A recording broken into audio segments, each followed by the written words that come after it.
Come to Sam Ash for hundreds of exclusive holiday deals on music and sound gear from the most iconic brands. Save big on professional and starter guitars, drums, digital pianos, horns, violins, DJ, and electronic production equipment. Supercharge your home studio with deals on podcasting, streaming, and AV equipment like speakers, microphones, headphones, and acoustic treatment. Plus, with 36 months no-interest financing on thousands of items, you can get the gear of your dreams right now. From our incredible selection and service to our lowest price guarantee for over 95 years, real musicians know you only go to Sam Ash.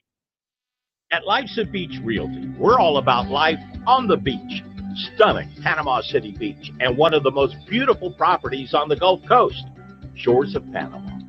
Radiant, elegant, and spectacular. Steps away from white sugar sand, every room overlooks the turquoise of the Gulf of Mexico. Come in for your tour today. Life's a Beach Realty is your gateway to Shores of Panama, the shores, and a whole lot more. Bruce Arians here with your Tampa Bay Buccaneers. During these difficult times, it's important that we all show we care about our community's health. You could spread COVID-19 without knowing it. Wear a mask, wash your hands, keep your distance from each other, stay strong, and go Bucks.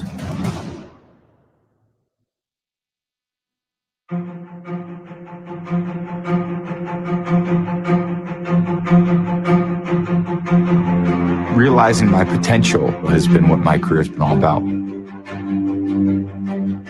Things that I've dreamed about have actually come true. And the Patriots have won Super Bowl 36.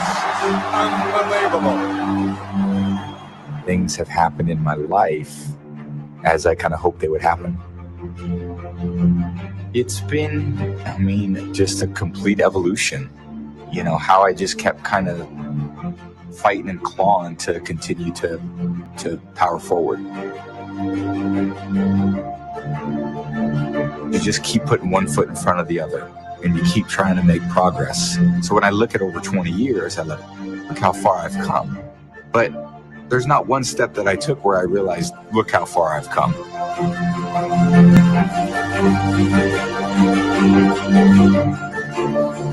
But those series of steps that I put together, I go, wow, that's quite a journey.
You're now in the Sports Web, a sports talk show for the hardcore fan. Bring your passion, bring your excitement, just don't bring any nonsense. Hey guys, what's going on? Happy Friday and welcome to another edition of the evolution of Sports Talk Television live here nightly on Bucks Report, or as we say Monday, Wednesday, Friday. Shouldn't say nightly, but it almost feels like nightly with you guys here on the Sports Web. I'm your host, Peter Blake, giving you something to think about. And as we always start off the Sports Web, bring your passion, bring your excitement, just don't bring any nonsense. On tonight's show, we'll have the legend himself, Mr. Leo Haggerty, from a Coach Scout and now media member of Night Sports Productions. It's Sports Mag coming on here in a couple minutes. I think he's running a little bit late. So, Leo, get on if you need to. We definitely need you. We want to hear from you. You said you're going to bring it tonight, so bring it. We also got Kenny Morales from Spectrum Sports at 9:30. At 10 p.m., we got Joshua Cole Allen, if I can talk, because I'm so excited about this show. And then, of course, at 10:15, we got Nitro, Mr. Nick Citro coming on with us.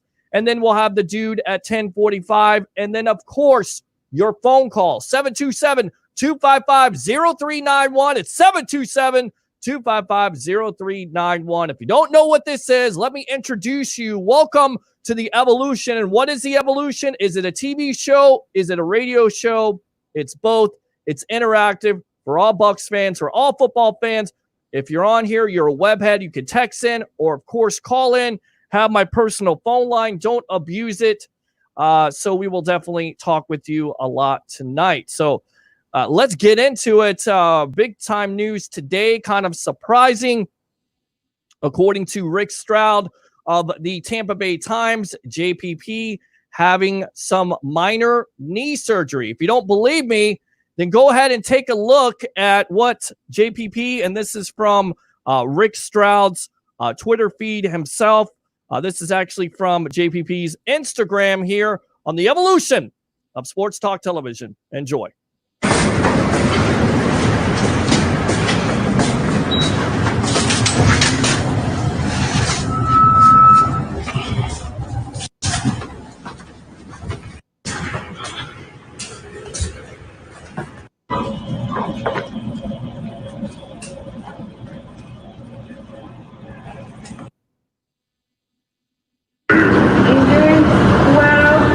How are you going to go in? You're going to Easy. You need to stand up and get my ass in. Remember, optimal healing. Take it nice and easy. Yeah. Hey, put the front seat forward, Kent. Put the front seat forward, Kent. Shit, man. All right. Yeah, knee surgery done, bitch. I'm Gucci. Back to the ground. Just like that. That's like that. He's Gucci, back to the grind, back to the Evolution of Sports Talk Television. It's the Sports Web. I'm your host, Peter Blake, giving you something to think about. So once again, the story of the day was from Rick Stroud of the Tampa Bay Times. JPP had a minor procedure, arthroscopic knee surgery. Of course, would you be worried about it? That's my question to you. But remember, here's a player who basically blew his fingers off with a firework accident and then also had the neck injury last year. Still played in 10 games, had 8.5 sacks, was a force to be reckoned with. So the Bucs, according to Jenna Lane, don't expect him to miss a lot of time. So we'll see how that definitely works out. Of course, Tom Brady was working out again, this time with Mike Evans. Lots of controversy with that guy. So definitely want to get your thoughts on that tonight. Still waiting for Leo Haggerty to get in here. But I tell you what, if he doesn't come in, we'll just go ahead and take some phone calls and read the web ads. But the controversy was the NFL Players Association basically recommended that players don't work out together. Now, there's nothing illegal about it, but it's just a recommendation from the Players Association doctors. So Tom Brady keeps on working out. In fact, on his Instagram post, he said, all you have to fear is fear itself. And he was quoting Franklin Delano Roosevelt. So that's how determined Mr. Tom Brady is for the Tampa Bay Buccaneers in 2020. There's going to continue to be controversy because it certainly seems like Brady is on the warpath. He wants to prove something. He's got a chip on his shoulder. So he's definitely going to get it done. And it's always great to see Mike Evans. Not that he hasn't been there before, but on Tuesday when they were working out, he wasn't there. On Thursday, he was. So that's been the big time story. According to a video chat from GQ Sports, throwing coach Tom House says that Tom Brady is having fun again. And speaking of fun, we got Leo Haggerty, former coach scout and now media member of Night Sports Productions. But we'll just finish up with this. Tom House, his throwing coach, says, I think the most fun texts we've had is when Gronk signed. Tom texted me back and said, football is fun again. What I want to know is, are you ready to have fun here on the Evolution of Sports Talk Television? We're going to get Leo Haggerty on in a moment. But right now, this just tells you the relationship or lack thereof of Bill Belichick. Not to take it away from him, Belichick is one of the greatest coaches of all time, if not the greatest coach of all time. But one voice really wears on you, and certainly it seems like Tampa Bay is definitely the place for Tom Brady here. So Let's go out to Leo Haggerty here, former Coach Scout and now media member of Night Sports Productions. Welcome to the evolution of Sports Talk Television, my friend. How you doing tonight? I'm doing fine, Peter. How about yourself? I'm doing great. We opened up with the story of JPP having a minor procedure, considering what he's been through. I mean, I'm not really worried about it, but I'm kind of surprised. Are you worried about it with the way that JPP played last year in the 10 games, having 8.5 sacks? Well, it's only if the minor procedure would have taken off his pinky finger. I mean, he did the thumb already. So as long as he's still got 9 fingers, I'm okay with it. Again, Peter, we're talking June, okay? We're not going to see anybody get into camp at the earliest July 21st. Again, at the earliest. And the way we're spiking here in Florida, I don't even see it happening then. It's going to be probably moved back. We're going to probably see maybe one preseason game if they're planning on starting that second week in September. Right, and that was the other big story. The Hall of Fame game has been canceled until next year. That was between the Dallas Cowboys and Pittsburgh Steelers. The date that supposedly the NFL and NFL Players Association has agreed to, according to Ian Rappaport, is July 28th, but that game was August 6th. It's going to be replayed next year, and then, of course, the inductions will be next year. Are you surprised that they canceled that game? Because now it's kind of an ominous sign to a lot of fans. A lot of fans are not sure if we're really going to have an NFL season this year because of just one cancellation. Is that fair? Or once again, is it too early to tell? It's too early to tell, Peter. But I'll tell you what, the big red flag that people should have seen when it went up is when they moved the Masters to November. That should have been said. People say, wait a second. They moved it to November. Why didn't they play it in August or September or October? They wanted to make sure they had a chance of playing this. Right now, and again, I don't know if you saw this last night, but the governors of New Jersey, New York, and Connecticut have banned anybody coming from a state that is spiking. Well, my question is, if this thing's still going on and the Buccaneers have to go up and play the Giants, or they have to go up and play anybody of the Jets, what's going to happen? Do they automatically put them in quarantine for 14 days? Peter, there are so many questions that have not even been broached by the NFL. And I think that's why you're seeing pushback, not only in the NFL, but in the NHL, Major League Baseball, as well as and the NBA, because there's questions that need to be answered before this starts, not when it happens, but before it happens.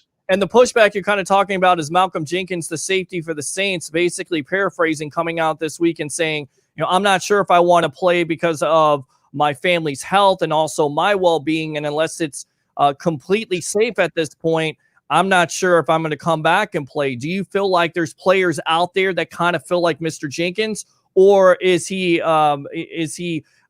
feeling that way by himself? Oh, not way by himself at all. And again, Peter, if you've got players that have pregnant wives, you don't want to even think about bringing that back into the house. Right. And again, I asked, Bruce Arians, I said, Coach, you're the one that's the most susceptible to this because you're and what happened? One of the coaches got it. And again, what would happen if Bruce Arians gets it? I got a feeling he's going to get up in the press box this year because he can't afford to be down on the sidelines and be exposed to it. And again, Peter, I know you heard this, but he went on and actually said, I don't know if I'm going to bring my 13th quarterback into camp. They're just going to stay sequestered in case Brady or Gabbert get it. And, both of them got to sit down. So, it becomes rather interesting real quick. And we're on with the interesting man, the most interesting man here on Friday night. That would be Mr. Leo Haggerty, the legend himself, former Coach Scout and now media member of Night Sports Productions. It's the Sports Web. I'm your host, Peter Blake, giving you something to think about. That has been the big controversy last week. Of course, the breaking news was that there was one coach that tested positive, 2 other coaches that were quarantined, and then on Saturday, 2 other players tested positive, yet you have Tom Brady leading these personal workouts. And it certainly seems like, and you're a part of the media as well as I feel like I'm a part of the media, but kind of the media perspective has changed in that they want to put it out there. Gotcha. The NFL Players Association said don't work out, and yet Brady is doing that. Do you have a problem with Tom Brady leading these individual workouts? Peter, Tom Brady played with the Patriots, who had no sets of rules. I still think that Robert Kraft has to have something on Roger Goodell because it's the Patriots way, and the Patriots way is they just do what they want to do. Right. So again, Tom Brady's the face of this league. What are they going to do? They're going to slap him on the wrist? No, they're going to look the other way. And again, Peter, here's another problem. Do you notice we haven't found out about the coaches or the players who tested positive? Guess what? That's called HIPAA. You can't release it. 23 Clemson football players, 11 Texas football players, all tested positive, but you can't tell anybody. Yeah. And that becomes a problem because now, how do you know? It's going to be ugly, Peter. And again, I think the NFL is going to open up. I think they're going to play. I think they're going to tell people, you want to come watch, come at your own risk. Yeah, I mean, that's what it comes down to. It's a risk thing, and already you hear reports of them, and you're not only thinking that they're going to put advertisements in the first couple rows to push the fans back, but, you hear in other sports they're doing other things like this. But the NFL, and I've always said this, really has the advantage at this juncture because they're going to be able to sit back and see what these other leagues do. Major League Baseball came back. They have 60 games. Of course, the NBA keeping players in the bubble, which is a different situation. We've already talked about that. Do you think that the NFL would kind of change course and put some of those players in a different city? Say Florida was spiking. Would they take the Buccaneers out of the city, put them in a separate city with another team, and maybe 4 or 5 other teams, and kind of try to do this with other cities in order to avoid positive test? Or do you think they're just going to go with it and just kind of wait it out?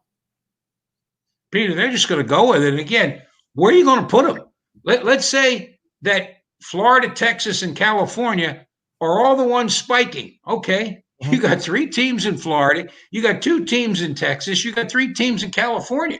Where are you going to put 8 teams? There's no place to go. Right. Plus, again, I think football, we all thought this was going to be the advantage, but Peter, until we can get people wearing masks, until we can people social distancing, I think the Super Bowl right now is a 50-50 shot of having fans. And that would be a catastrophic and monumental kick in the teeth to the Tampa Bay economy. I've got a cousin who works in the service industry. She said she's got $2 million worth of events set up. Mm-hmm. Peter, figure that out. 5% commission on $2 million. That's a hefty piece of change for someone who's a single mom and try and put 2 kids through school. So people would wake up and smell the roses and say, look, put that mask on, because if we don't eradicate this, there will be no super. Peter, you can take that to church. You can sing it from the highest building in Tampa Bay. You will have no Super Bowl if they don't take care of business. And again, we got to get the governor on board. The president's coming to Jacksonville. I mean, that's going to be a super spreader. I don't get it. Well, you definitely have to wear a mask. Now it's mandated in Pinellas and Hillsborough County. They're also taking out the alcohol in the bars, so maybe that will stop it. But it definitely comes down to the responsibility of football fans. And I feel like, I'm not trying to preach, but look, if you have to wear a mask, you have to social distance in order to have a football season, then I feel like that's a sacrifice you should make in the next 2 months. Now, with that being said, there was a report or a story from Daniel Kaplan of The Athletic, who said that the NFL will allow each team to dictate their own attendance. In fact, according to this story, attendance will be a state-by-state, county-by-county thing. It will not be a one-size-fits-all. The source also told The Athletic, I wish they would push back the start of the year to October to give us more time to learn from other leagues, which is what we just spoke about. how does this work out? Because this clearly could be a home field advantage. And I feel like the way that Tampa Bay and this organization has kind of looked at things with everything being on the line and with all your chips in the center of the table going for the Super Bowl, who's to say that they wouldn't allow the majority of fans in Raymond James over a lot of the other cities? You know what, Peter? I came out and said the one advantage football has is they can start in November. They have no really set in stone dates. They can play all the way into March if they want to. And what people need to realize real quick is that the NFL will not start unless all 32 teams can play 8 home games and 8 away games. If not, you don't have competitive balance. That's the key with the NFL, is having competitive balance. Can you imagine if Tampa Bay had to play 12 away games? I don't care if you have Tom Brady and Rob Gronkowski. You're losing 8 of those. They did that last year. It seemed like they played like 35 games on the road, and you've seen the result. A tired football team, a young football team. But I feel like the mental capacity of this team this year has been to win it all. But that would be absolutely detrimental, SAT word, Leo word, for this team's psyche, because look, you have that home field advantage. And the reason why you get a Tom Brady and a Rob Gronkowski and you have all these expectations is because you want to see all these fans out there. But I almost feel like there's going to be cities that are going to try to bend this and they're going to try to go over the line. And once again, it comes down to, how do you regulate it? How do you regulate the mask? How do you regulate the social distancing? There's a lot to look at. And I almost feel like, and maybe you can comment on this, that the NFL eventually, maybe in about a month and a half, will decide that they're going to push it back until October, let the spike go down in these other states like Texas and Florida and these other states that they're dealing with. And then once that does go down and the spike does go down and you flatten the curve, then you start football in possibly mid-October to late October. Peter, I preached that to the choir 2 months ago, if you remember. Yep. That this season needs to start no earlier than October. And again, I said same thing with college football. October at the end, November at the beginning. Peter, here's the other scenario, and this is scary. The NFL tells all 32 teams, treat it like the flu. It's the flu. The guy gets it, fine. We're not going to quarantine anybody. You guys are young enough. You guys are in shape enough. You're strong enough that you can fight this off. You know what, Peter? If they do that and no one dies, great. But if one dies, it is a media firestorm that the NFL will never recover from, because now they're going to be fingers pointed at Roger Goodell. They're going to be fingers pointed at 32 owners saying, you're just in it for a money grab. And that's going to be a problem. Leo, I asked Al Keck this, if he thought Roger Goodell handled this situation and could handle this situation. And Al felt like he was confident that Goodell could do it. Do you feel like the way that Goodell has handled this situation, and in the future, do you feel like he can handle this situation? First and foremost, the question is, do you feel like he's handled the situation so far so good? And then do you think he can handle the situation in the future? You know what, Peter? I am going to give you a quote from Rocky Hanna. Now, Rocky Hanna is the superintendent of schools in Leon County, Tallahassee, Florida, up at the state capitol.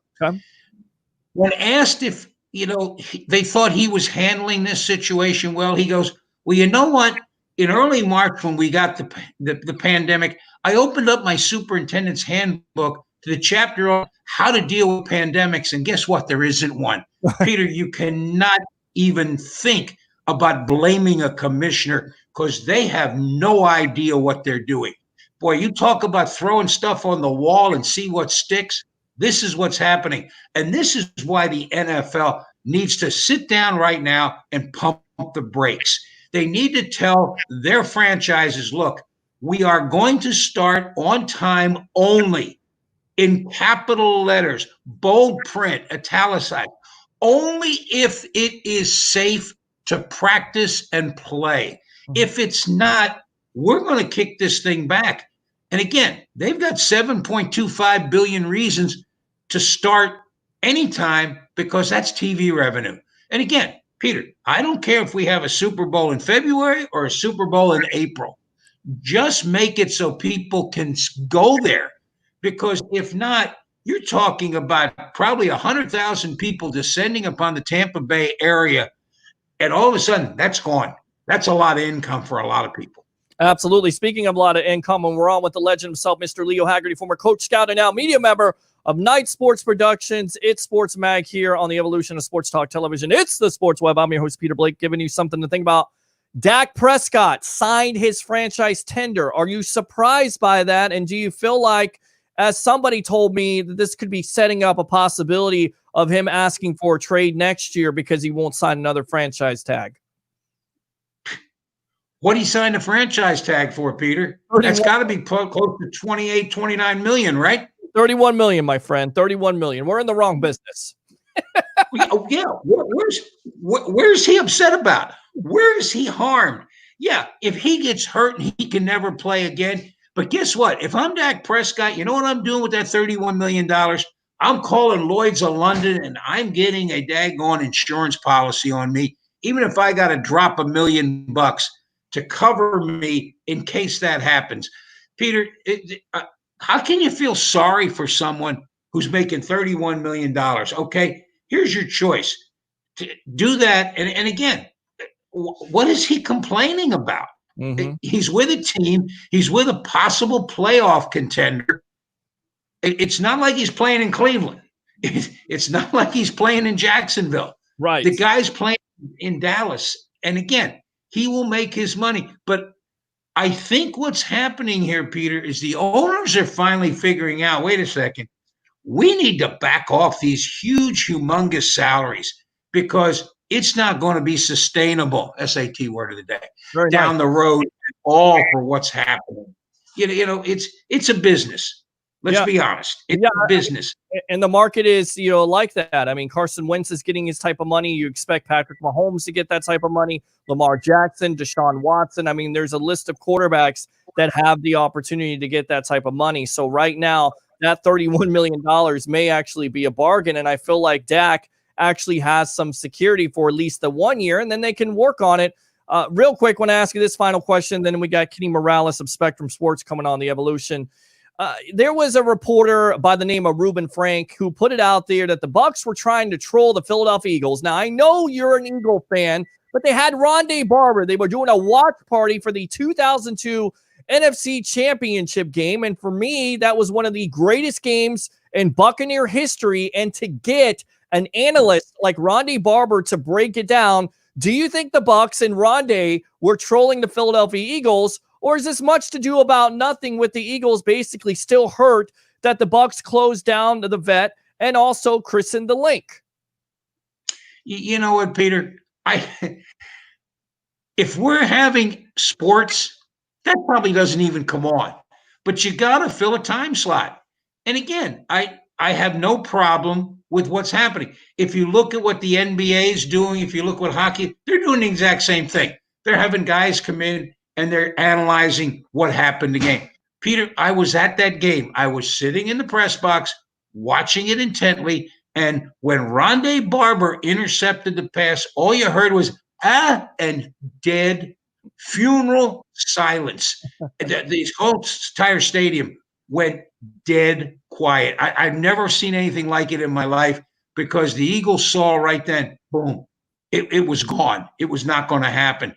But again, I know Reuben Franks. He's from where I'm from, up in Burlington County in New Jersey. In fact, he worked for the Burlington County, Bucks County Times up there. And again, what are you going to write about now? You better find something to write about. And that's pretty much all there is. Not a whole lot else to write about unless you want to talk about Premier League soccer and NASCAR and how golf is now showing some of their players coming up testing positive. Oh, good stuff, Leo Haggerty. All right, thanks a lot for joining me here. We got Kenny Morales at Spectrum Sports, but go ahead and promote yourself. Where can they find you and read your work? Go to www.itsportsmag.com. And I hate to be the purveyor of gloom and doom, Peter, but go to my June 20th article because somebody finally had to write about what if we don't have sports till September of 2021? Jeez. What happens then? And I wrote about how it's going to affect colleges, how it's going to affect the 4 major sports teams. Go take a look at that, ladies and gentlemen, because you don't want to read about it. And God forbid it would happen, but you better be prepared for it. All right, he's always prepared. That's Leo Haggerty, the legend himself, former coach, scout, and now media member of Night Sports Productions, It Sports Mag. Thanks a lot for your time and joining me here on The Evolution, all right? Yeah, Peter, stay safe, wear a mask, wash your hands, all right? Absolutely, my friend, absolutely. There you go, Leo Haggerty. Thanks a lot for joining me right there. So let's go ahead and go out to our special guest tonight, Mr. Kenny Morales. Welcome to the Evolution of Sports Talk Television, my friend. How you doing tonight? Good, Peter. Appreciate you having me on, man. How you doing? Oh, doing great here. We're on the Sports Web, live on Bucks Report. Like I tell all the web heads out there, join the 65,000 following we have here on Facebook, of course, being live on Facebook, YouTube, and Twitter. And as I always ask every guest that comes on the Sports Web, did you ever think in a million years that Tom Brady was going to be the starting quarterback of the Tampa Bay Buccaneers? Never in a million years. No, not at all. But I'm happy. I'm not a Bucs fan personally myself, but I'm happy for Buccaneers fans. I know it's been a long time since those early 2000s, those good old Buccaneers days. So I'm happy to see them be excited about having a great player come through their franchise, and as they should be. Brady's the GOAT. He is the GOAT. Do you think he still has it? Because a lot of people kind of talk about the decline, 24 touchdowns, 8 interceptions. I mean, how do you feel about it? You watch football all the time. Do you feel like Brady can excel in this offense with all the weapons that he has, and a Mike Evans and a Chris Godwin and a Rob Gronkowski and an O.J. Howard, and, of course, a quarterback whispering coach in Bruce Arians? Yeah, no, exactly what you're talking about. I think he can. It's just simply on the fact that, with the last couple of years with the Patriots, I mean, when Rob Gronkowski went ahead and retired, I mean, besides Julian Edelman, who was he throwing to? I mean, oftentimes he's throwing to a pass-catching running back. James White was his favorite receiver besides Julian Edelman, who – look, Julian Edelman's a really good receiver. Don't get me wrong. But there are a lot – I would argue Mike Evans, Chris Godwin are both better than Julian Edelman at their job. So you have those two guys along with Brady's old friend, Rob Gronkowski, a great pass catcher, and Cam Brate, another receiver that I like, O.J. Howard, who I think it should have been better last year, but I think he will take a step forward this year. And an improving offensive line. The fact that they went and got Tristan Wirfs from Iowa to shore up that O-line, it'll help protect Brady. I think he will have better production this year.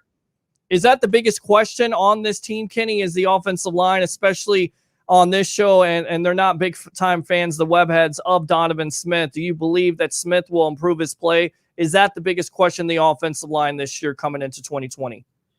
I think so, because Smith, they threw a lot of money at Smith, so you would hope that he, lives up to that hype, right? Mm-hmm. He had his moments last year where he wasn't that great, but he had some good moments as well. Hopefully, he takes a step forward. The big question is on the right side, right, with the right guard in terms of, obviously they had Caleb Beninoff for a little bit there, and he didn't turn out to be the guy they were looking for, so they went with Alex Kappa. Who knows if that's their answer there. And then obviously drafting Tristan Wirfs, who a rookie at right tackle, as good as he is, I think he is going to be an all-caliber tackle at either side in this league. He's still a rookie. That's going to have its problems. But I overall, I think they improved it compared to last year, no doubt. And we're on with Kenny Morales of Spectrum Sports. Go ahead and promote yourself a little bit, because I want, locally here, people to promote each other. And, you do a great job on Spectrum Sports. So go ahead and promote yourself a little bit, please. Absolutely. Appreciate it, man. We're on every night, 10:30 on Bay News 9. We have our show, Spectrum Sports 360. And anyone interested in following me, you can hit me up on Twitter at Kenny Morales TV, and same with Instagram, Kenny Morales TV. Now, speaking of Instagram, was kind of busy this morning, of course, also with Twitter, with Rick Stroud and his report with JPP getting arthroscopic knee surgery. Do you have any concerns? Are you surprised by it? Or is it just, another injury, JPP will play through it and he'll excel also? Yeah, I think at this point, I don't know if I'm surprised by it, but, JPP's an older guy. He's in his 30s now, and it's an arthroscopic surgery. from what I read, it sounds like he's going to be back in time for training camp. So as long as it's not something that's lingering on into, the regular season, it seems like he'll be okay. Yeah, and the big story was not only JPP missing time, but when he came back, the resurgence of Shaq Barrett, of course. He hasn't signed the franchise tender. He still has some time. But first and foremost, what do you think of Barrett's performance last year, and what do you think he can do for an encore this year? I was impressed by Barrett last year. I got to tell you. I mean, I think everybody was, because when I don't know, maybe the Bucks are know something that we don't, but I think most Bucks fans, when they signed Barrett, they didn't really bat an eye, because they were just like, oh, here's this guy coming from I believe he was with the Broncos last team he was with. And it had a little bit of production, but not nothing compared to what he did last year. And then all of a sudden, here's this dude. He's like, oh, okay, real quick, I'm gonna lead the league in sacks. So I hope he can do it again. I'm sure Bucks fans feel the same way. I'm not sure if he can, because he was very, very productive. I'm sure a lot of teams are going to go into the season thinking like, hey, we had to find a way to target that guy and prevent him from getting to our QB. But he seems he's still a young guy. He's in his late 20s, I believe, 26, 27 years old. Yeah. With the way Todd Bowles runs his defense, with the blitzes he dials up for those linebackers, I gotta think he's going to be pretty, maybe not as productive. That's tough to follow up what he did, but pretty close to it. In your opinion, Kenny, do you think this defense can follow up with that second half effort? Not talking about the first half, which was awful, horrific. You turn it off and you forget about it. You throw that tape into the trash can. That second half, a totally different defense. Do you think that they can carry that on with that effort in 2020? I think they can. Look, I think it was huge that they kept that front seven together, bringing back Shaq Barrett, Ndamukong Suh, JPP, all these dudes. That was huge for them. And I mean, the big issue they had early on in the first half of last season was the secondary. And part of that was that it's just young. It's a lot of young guys back there. There's nobody back there that's a veteran presence. The last guy I can think of is Vernon Hargraves, and obviously he's moved on to a better place at this point. So they got but never better place, yeah. Right, no effort at all. And you talk about the young guys, you kind of think that's the reason why those young guys got the opportunity to play, because Hargraves was not giving 100%. That definitely helped him out, right? It helped him. 100%. I mean, I agree with that, definitely. And I think these guys will take a step forward. Like, I think Carlton Davis will be a very good cornerback for this team. I think guys like Mike Edwards will be very, very promising for this squad. I think you just got to give him time to grow. And that's difficult, I know, because right now, with Brady coming over, with Gronk coming over, everyone's in win now mode. But I do believe that young set, which is still young, it is still a very young secondary, will take a step forward. So what's the other big question besides the offensive line, in your opinion, for the Bucs going into 2020? For me, it's probably running back. I know, obviously, we have Ronald Jones there.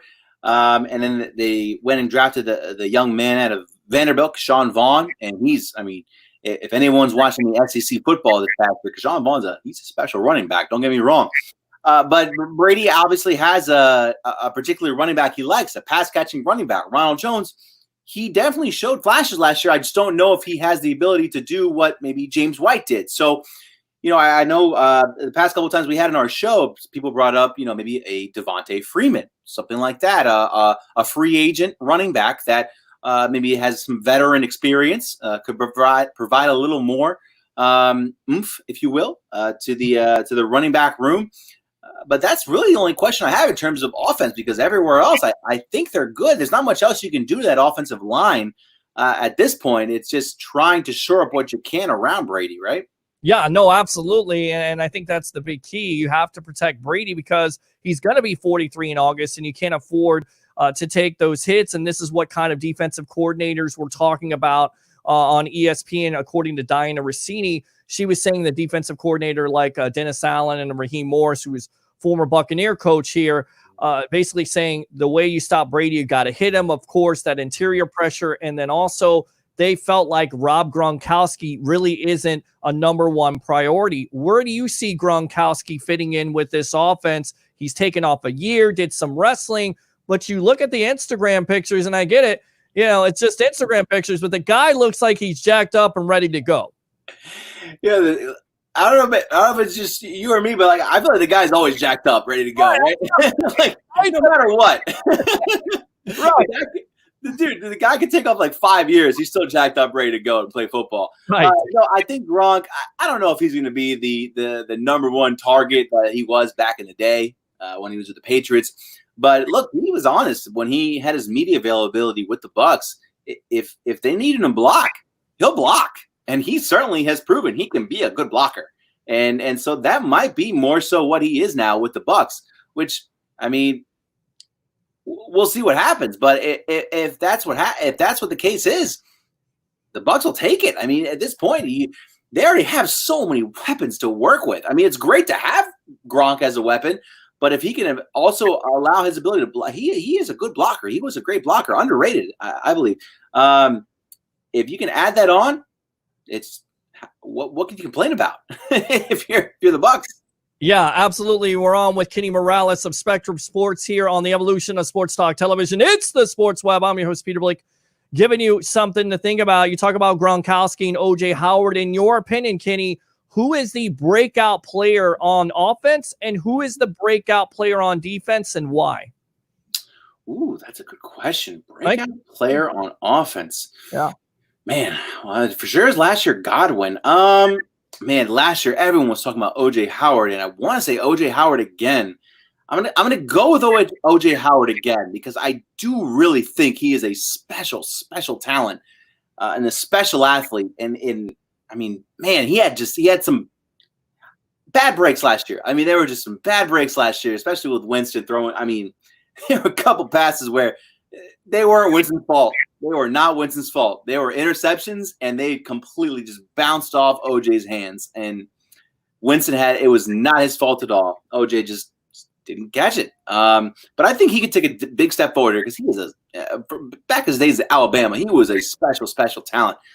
Defensively, I'm gonna tie. Oh God, I'm gonna tie. I feel like if I had to pick one, I'm gonna go with, because the linebacker group already is pretty good with Levante David. The secondary needs a leader. I'm gonna go with Carlton Davis. Wow. And Carlton Davis takes a step forward here and leads this secondary.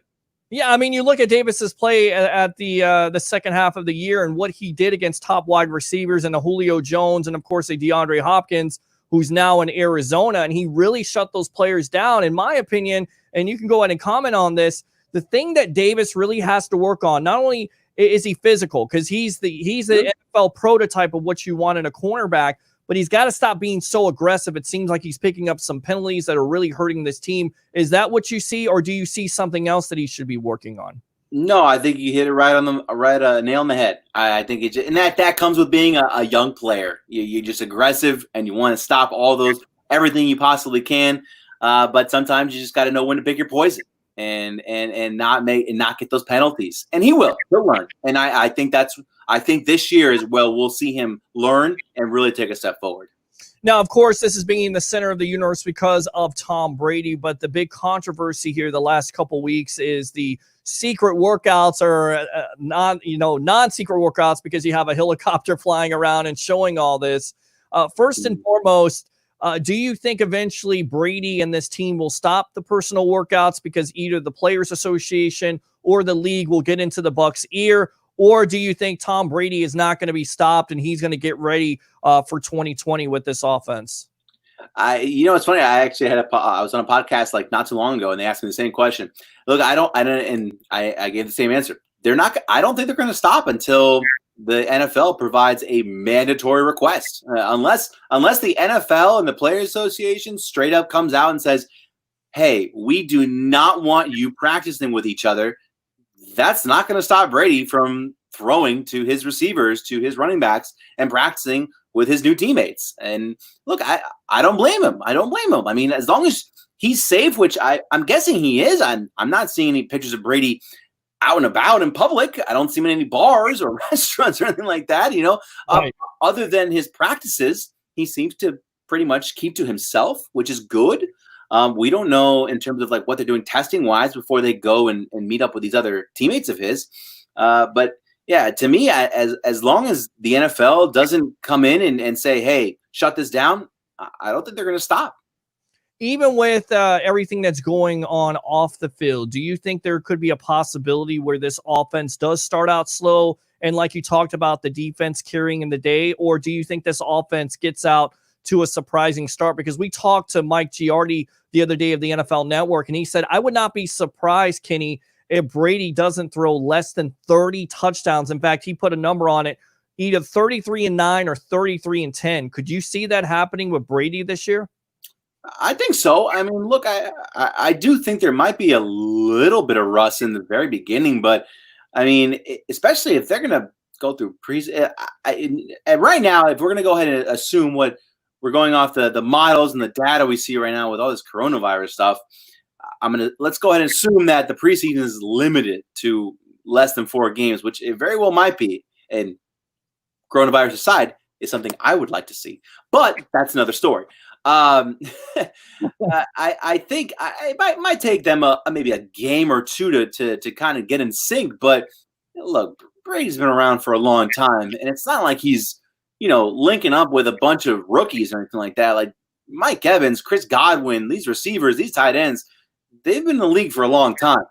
They know what to expect, and they've talked about it. They know, like, Brady expects a lot out of them, and he wants to win, and they want to win. So it might take a game or two or so, but I think after that, they'll get in the swing of things pretty quickly. And we're on with Kenny Morales of Spectrum Sports here on the Evolution of Sports Talk Television. It's the Sports Web. I'm your host, Peter Blake, giving you something to think about. This comes to the check down, which you had Godwin versus Marquise Brown, and people on this station say Hollywood. And he was playing him the other night, lost to Hollywood, but he was talking about the uniform. And he said, and this would be Godwin, I've been wearing number 12 since high school, and it means a lot to me. At first, it bothered me a little bit.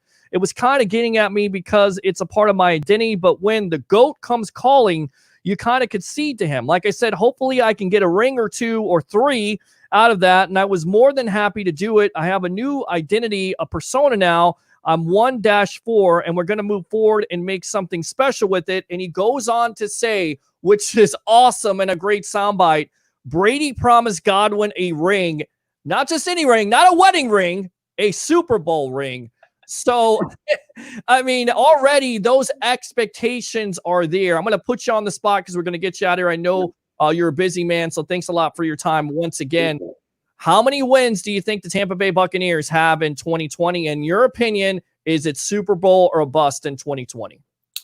So for me, I think this is someone asked me about the prediction last time I was on. We'll go 12-4.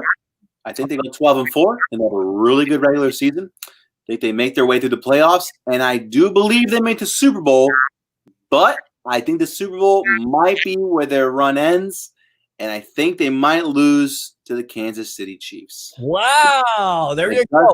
Okay. Patrick Mahomes, that offense, the fact that they kept a lot of those players on defense, that's a special team. And Andy Reid's a great coach. That's tough. That's really, really difficult. But I'm not a Bucs fan, but if I was, after what I've dealt with the past however many years, more than a decade, I would be pretty happy to watch that happen in terms of 12-4, going through the playoffs and getting to that position and knowing that Brady will come back for another season and you have another run at it. And I think after this after 2020, 2021, yes, I think it'll be your year. All right, good stuff. And I'm sure people are happy to watch you, but tell them where they can watch you any given night here on the Sports Web. Absolutely. They can watch, if you're in the Tampa area, you can watch us on Bay News 9, Spectrum Sports 360. It's our sports show every night on Bay News 9, 10:30. And if you want to follow me, hit me up on Twitter at Kenny Morales TV. All right, Kenny, thanks a lot for joining me here on the Evolution of Sports Talk Television. And definitely don't be a stranger. All right, my friend? All righty, brother. Thank you so much, Peter. Appreciate it. All right, thank you. There you go. Kenny Morales of Spectrum Sports 360. So definitely tune in to that. If you're not tuning into this, I'm not on Tuesday or Thursdays, but you know how it is here on the Evolution of Sports Talk Television. So I'll tell you what, let's go out.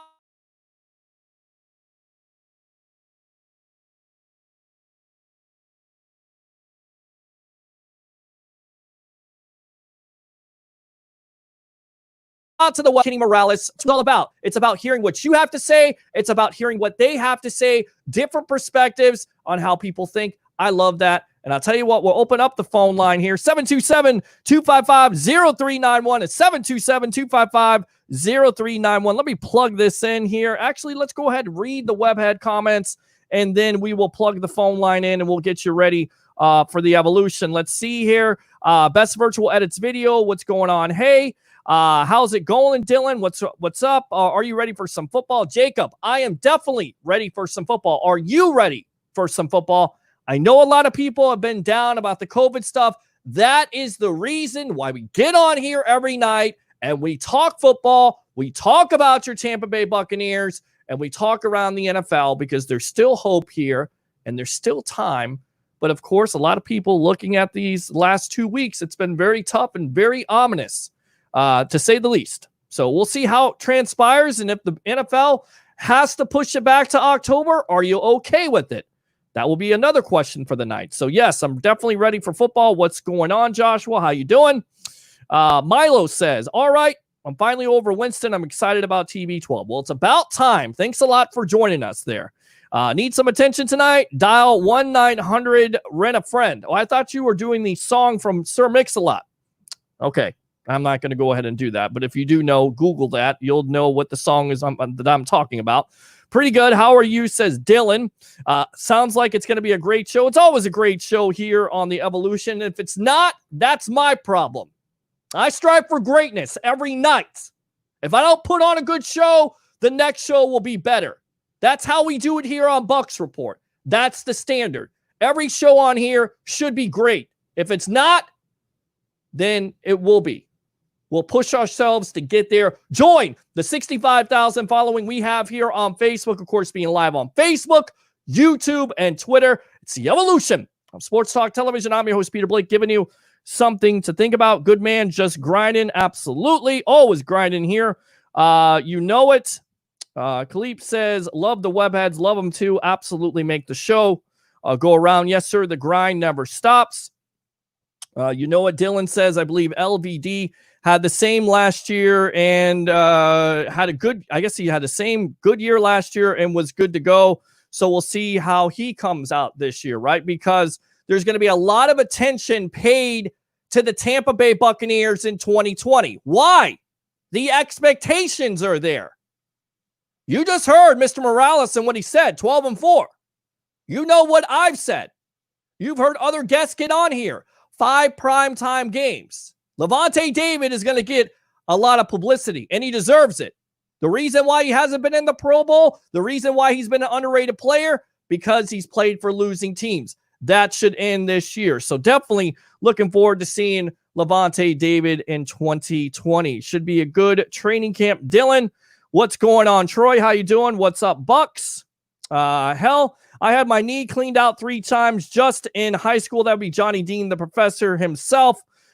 Shaking my head, could he have done this earlier, or did he know it would be a season delay anyway? Again, according to Jenna Lane of ESPN, who I'm a good friend with, I've done some radio in the past. You can look that up too. She says that the Bucks don't expect him to miss any significant time. So we'll see. I tell you what, let me go out to the phone line here. Stand by.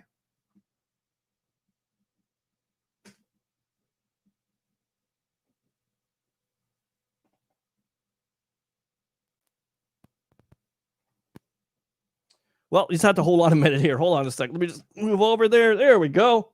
All right. All right, we'll go out to the phone lines here in a moment. We'll get a little bit situated. Stand by.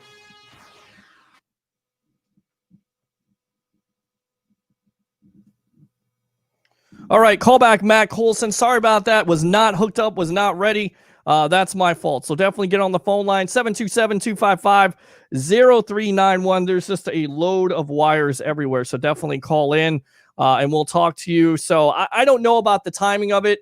With COVID-19, who knows at this juncture, right? Cool story. Johnny, how's it going, everyone? Best virtual edits video. JPP will be all right. He's a soldier. COVID, somebody says, best virtual edits video just may need some depth.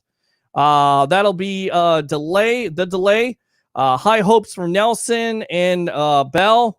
Let's see. Hey, Peter, tell your friends at Fox 13 stop recording their workouts. Well, they're going to continue to do their job, whether people like it or not. And if they have a helicopter that's taping their workouts and they got it, they got the story, they're going to continue to do it. It's going to be a story, whether anybody likes it or not.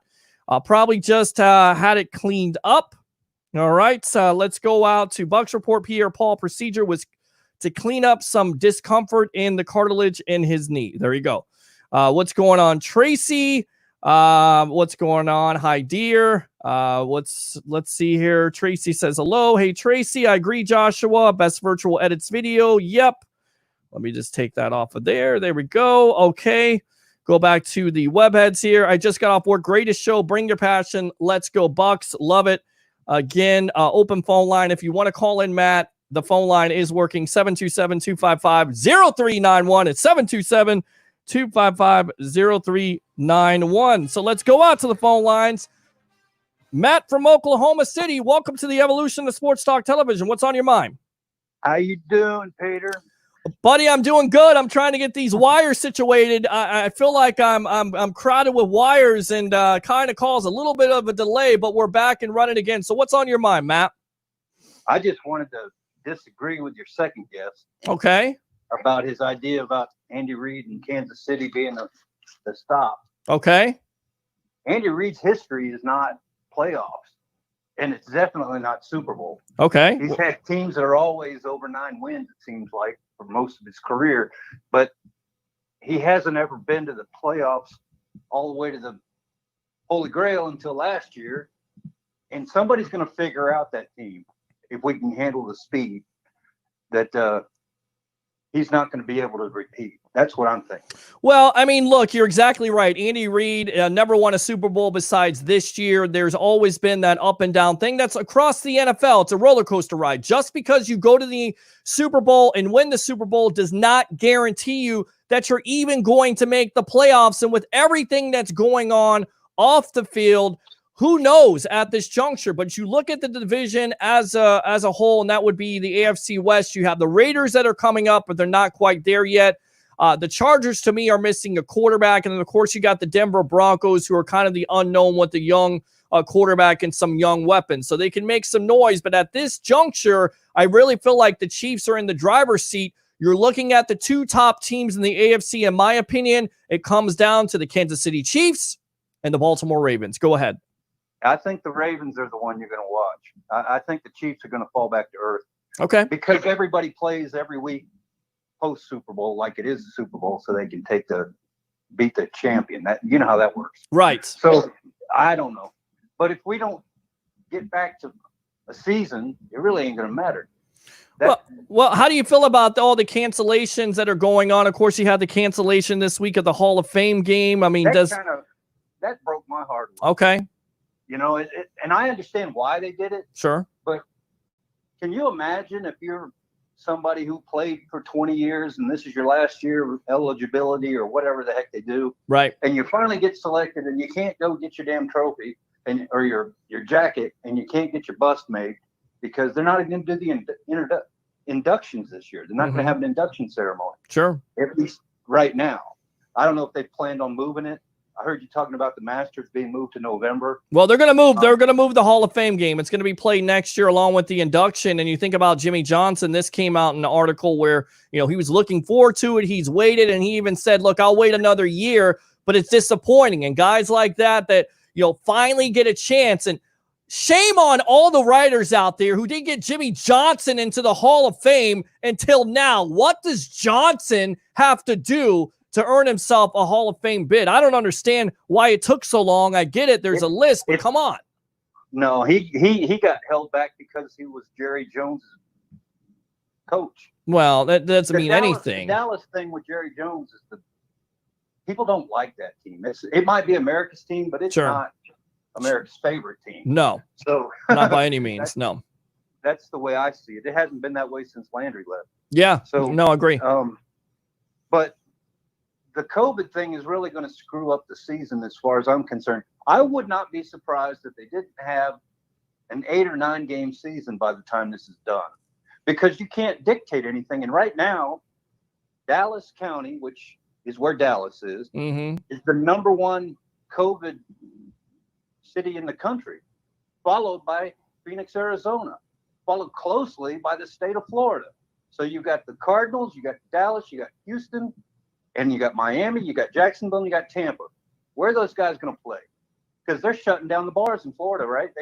They quit selling alcohol today, from what I understand. Yep. And they're cutting down the restaurants from being 75% occupied to 50% in Dallas. I don't know if they did that in Florida. They need to do it all across. They need to do it. And again, I keep on going back to it. What do you want? Do you want NFL football? Do you want sports to return?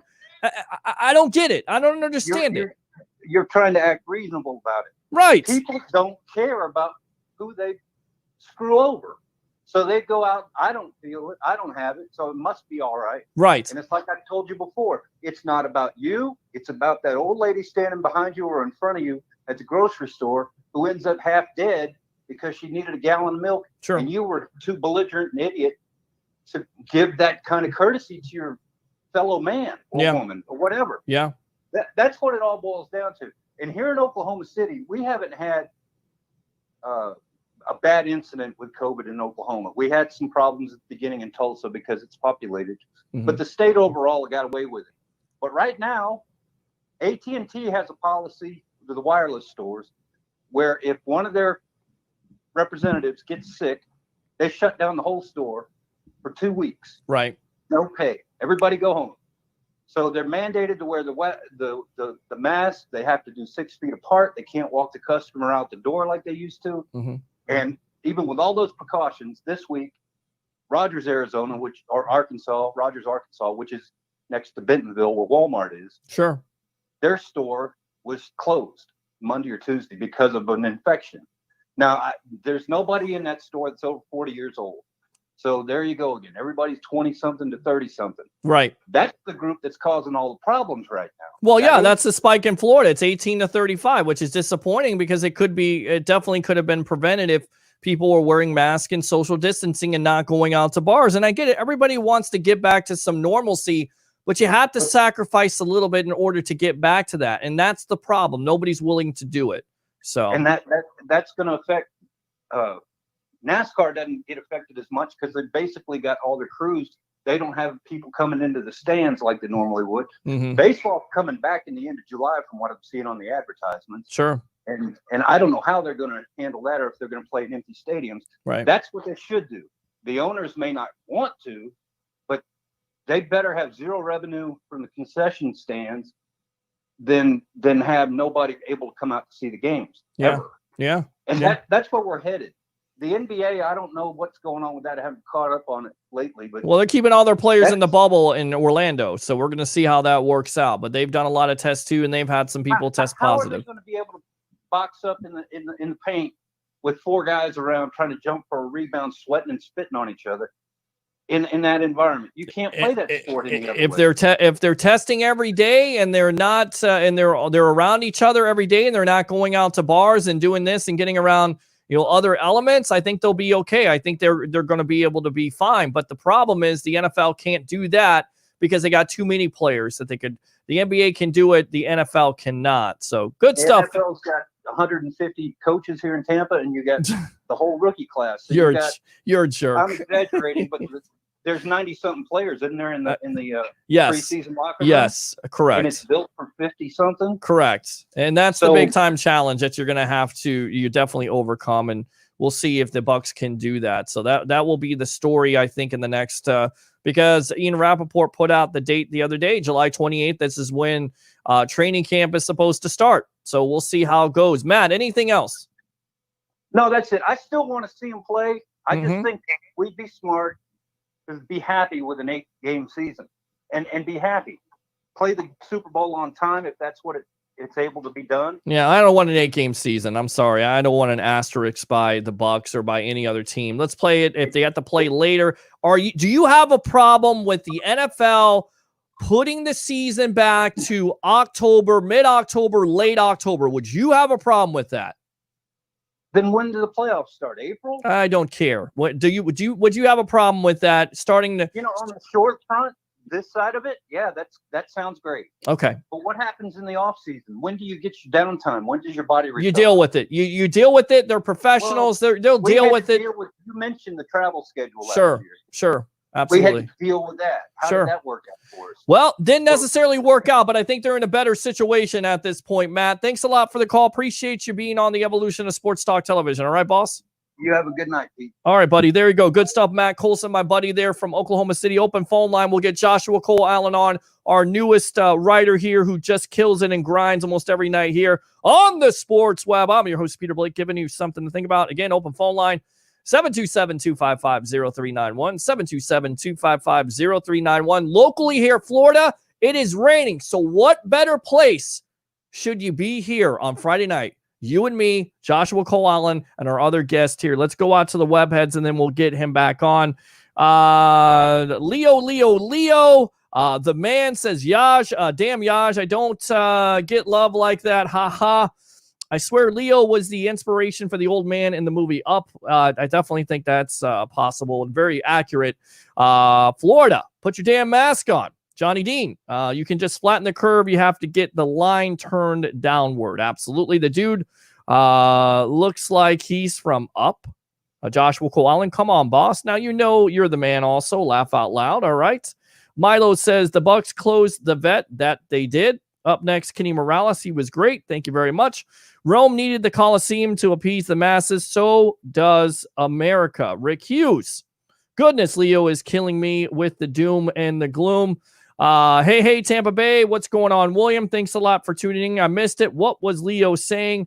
He was saying a lot. It wasn't a lot of positivity, but, you know, we got to bring a little bit of a reality check, and that's what Leo Haggerty is here on the Sports Web sometimes.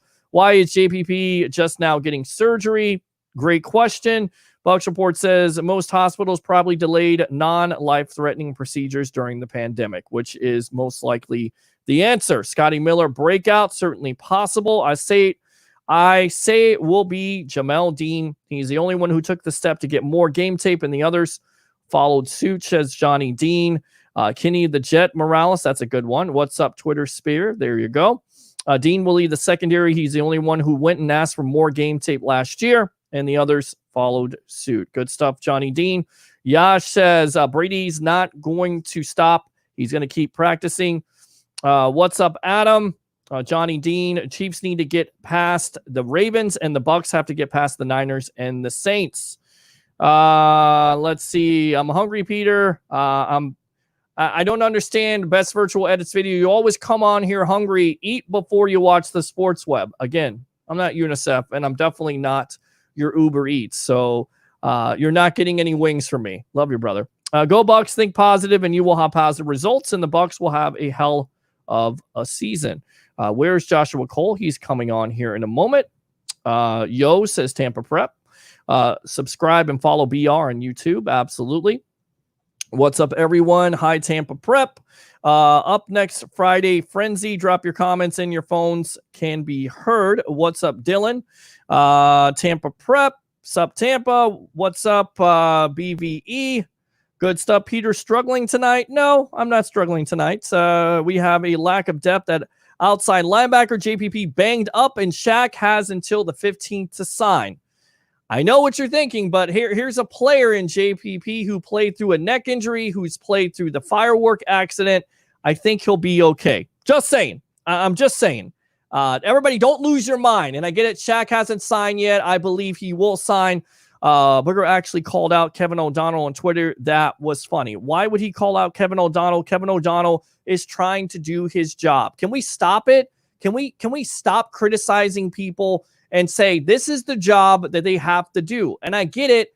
Right now it's slow in sports season, but it's a big time story that Tom Brady is working out. Now, to be judgmental, you have the right to be judgmental, but you have to believe that a quarterback that's been in the league for 20 years is going to do whatever it takes to make the Bucks a Super Bowl contender. Not a playoff contender, because that's not good enough for Tom Brady. A Super Bowl contender. So if you think that those players are going to sit on their asses and not go out there and practice, you've got another thing coming. It's not happening. That's not Tom Brady. That's not the Brady effect. That's not what he's about. He didn't come here to collect a paycheck. He's not trying to retire here. He's trying to win a couple of championships. Just to echo those comments that he had to Chris Godwin. You give me your number, I'll give you a ring. Not a wedding ring, a Super Bowl ring. 727-255-0391 and 727-255-0391. It's the Sports Web. I'm your host, Peter Blake, giving you something to think about. Booger actually had a point at that.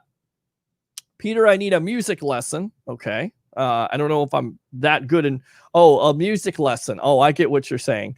Andy Reid is a beast. Dylan says, yep. He even claimed he was their lead with Colin Cowherd, gave no credit to TBT. Is that Johnny Dean on the phone? It was not. It was Matt, hopefully. If it's not, they might be your twin, Johnny. No, Matt Colson is a friend of the show. But Peter, the writers were acting like a bunch of Johnsons for beating up another Johnson in the media over years. God gets it. Laugh out loud, true. All right, good stuff. Johnny Dean says, if this nation had filled the guidelines set by the WHO, like all the other countries had, they may be close to having the virus in check now. I'm not going to say the word. New Zealand had 0 cases now, and their sports teams are playing to full houses. Just get the politics out of healthcare, says Johnny Dean, the professor himself. Ben Cornett, no shirt, no shoes, no dice, no mask.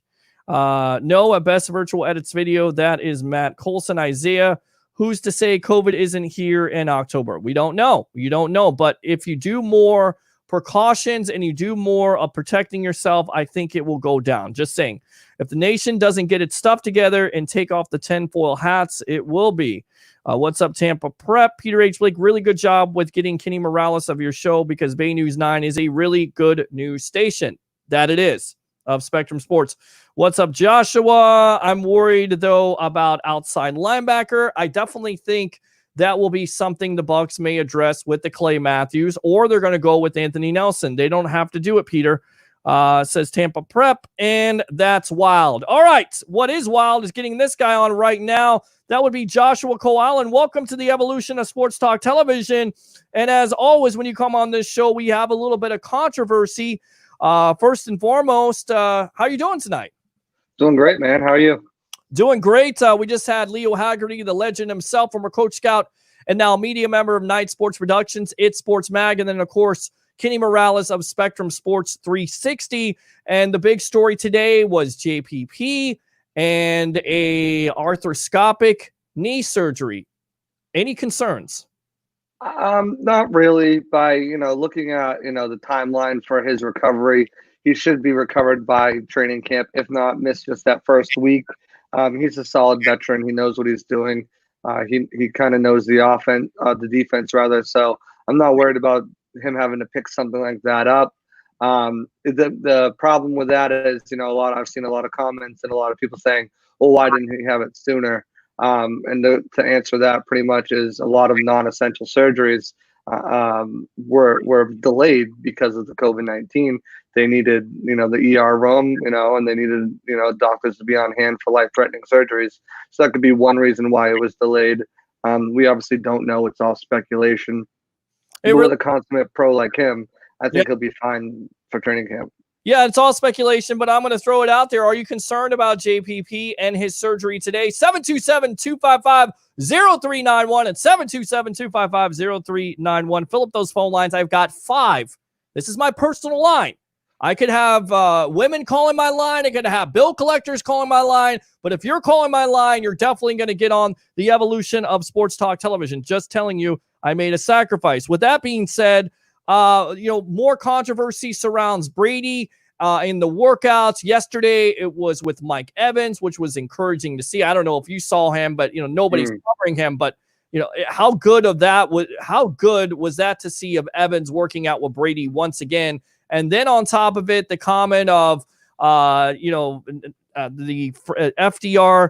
Only thing to fear is fear itself. Did you have any problems with that? Because it seemed like some media members had some problems with that comment, and they also had some problems with Brady and the Bucs again working out together.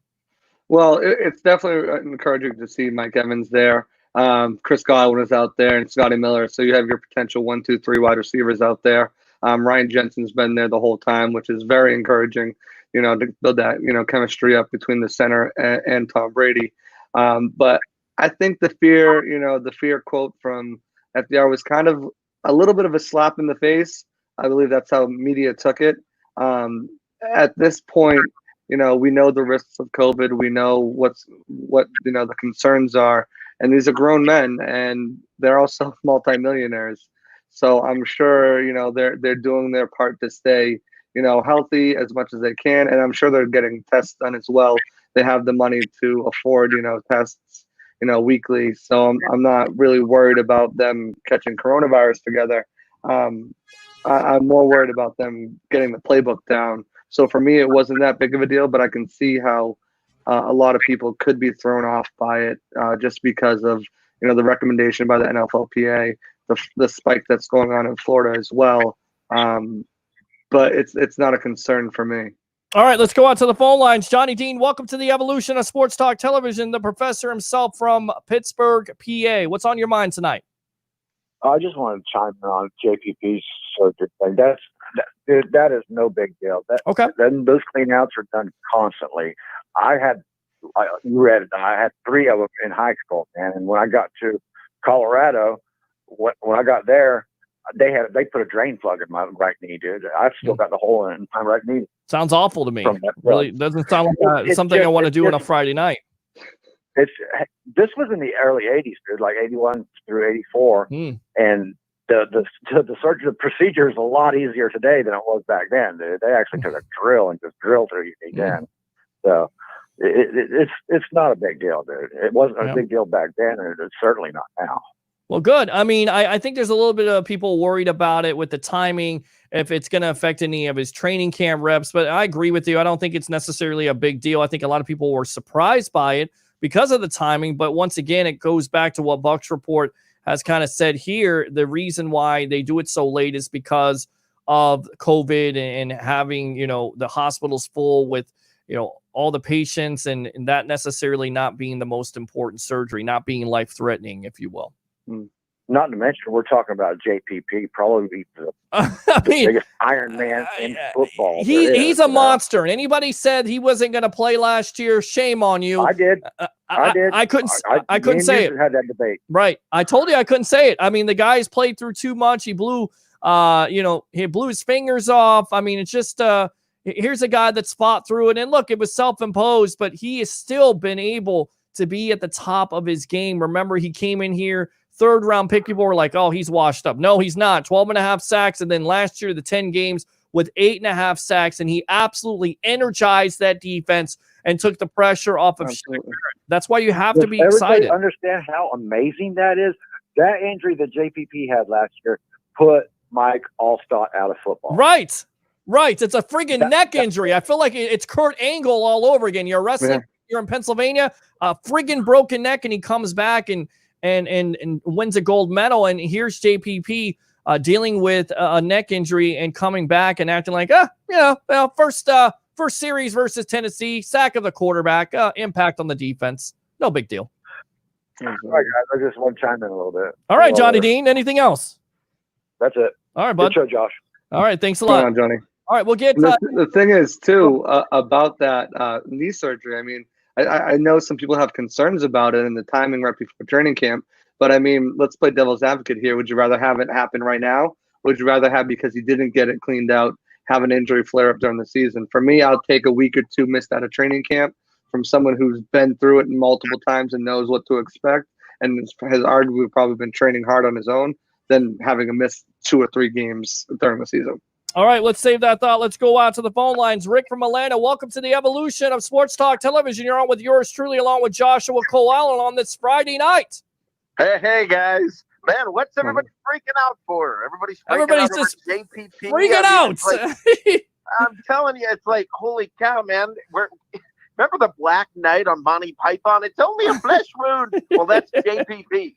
Right. That's JPP. I'm not worried at all. Right. I mean, he's going to be fine. And everybody talking, or this conversation about maybe we're going to have to push this back to October. Every other league is getting cranked up right now. Mm-hmm. And for some reason, the NFL is going to be the only league that's going to, nope, never mind. We're going to have to push back till October. Well, I think it's certainly possible, and this is why. Yes, all the leagues, Rick, you're absolutely right. They're getting cranked up like the NBA, and you have Major League Baseball, but you don't know how necessarily it's going to work out. So the NFL is definitely going to have an advantage here because they're going to be able to get that perspective of seeing how these leagues do it. And if it does fail and these leagues stop, then I think the NFL will think about pushing it back. But that just depends on how those other leagues handle the social distancing protocols, how if they had, I don't think you're going to have any fans, but the testing of the athletes, the testing of the coaches. And of course, you put in there with the families. Do the families get this? So there's a lot of things to consider, but the NFL, Rick, is going to have the advantage to kind of sit back, analyze the situation, and then go from there. I don't think they're sitting back and analyze. I think that they can change what their plans are. Okay. But I think they've already got a plan. I think they're set. This is not a league that's just kind of doing it by the seat of their pants and saying, we'll figure it out as we go. Let's watch the other guys. I think they've got it all basically already planned out. I heard something about the first 6 rows are going to be tarped off and it's going to be advertisements to keep the fans away from the field. I mean, I don't know what they're going to do as far as the fans go, to be honest with you, but there's no way they're letting that TV revenue go. There's no way they're letting hockey and soccer and basketball. And I mean, every sport is coming around, but the NFL is going to hop in and say, oh yeah, no, never mind. We're going to go ahead and delay. No, it's not going to happen. What's going to be great there, Rick, too, is you're going to have the playoffs of baseball World Series. You're going to have the NHL Stanley Cup Finals. You're going to have the NBA Finals and football all going simultaneously at the same time. So, I mean, the NFL, you think they're going to back away from that while all these other leagues are going? You're exactly right. Yeah, there's just not a chance. Why would the NFL be the only league to say, yeah, never mind, we're not going to do this? It just doesn't make sense. And so everybody, who's panicking and all that, look, this is an organization that is there is so much money. There is so much going on. I guarantee you they've got a plan for if this happens, we're going to do this. If this happens, we're going to do this. They've already got this figured out. This is not something that they're going to learn from the other leagues, but I guarantee you these people have gotten this figured. The lawyers have gotten involved.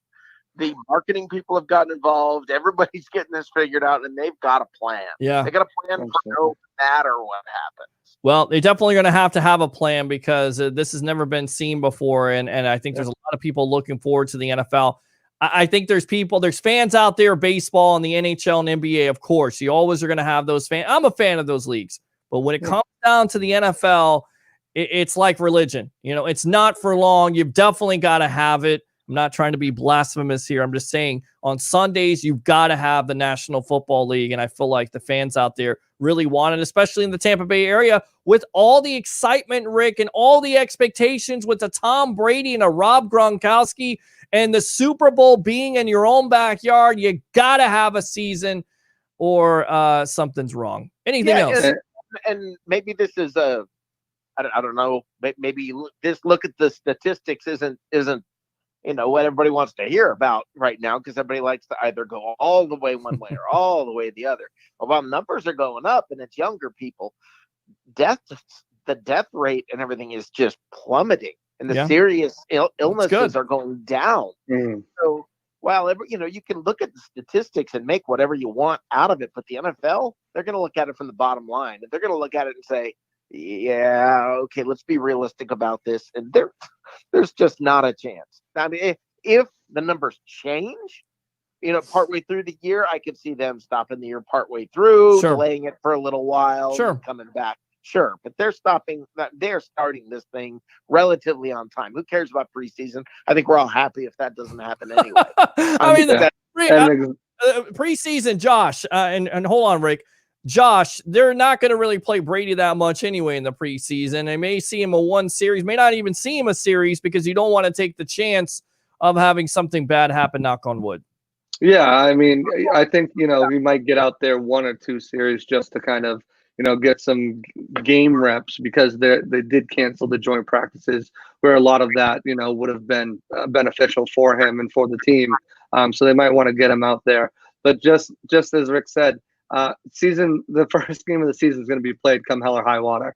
They're going to play that game and then adjust from there. There's a reason why the NFL schedule came out late this year. It wasn't because they weren't ready, didn't have it, or anything like that. It's because they built in multiple fail safes for this season in case there's a huge outbreak after the game, after they look at the numbers, in case there's that second wave where they can take a chunk of the schedule, move it to the back end. And you heard Fauci talk about how, there should be or could be a vaccine by the end of November, beginning of December type.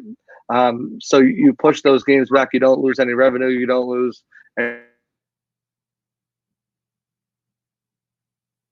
Thankfully, that that couple of weeks right there, you'll still have all the sports in their playoffs. But as the NFL goes, it's about, as you said, the bottom line, the bottom dollar.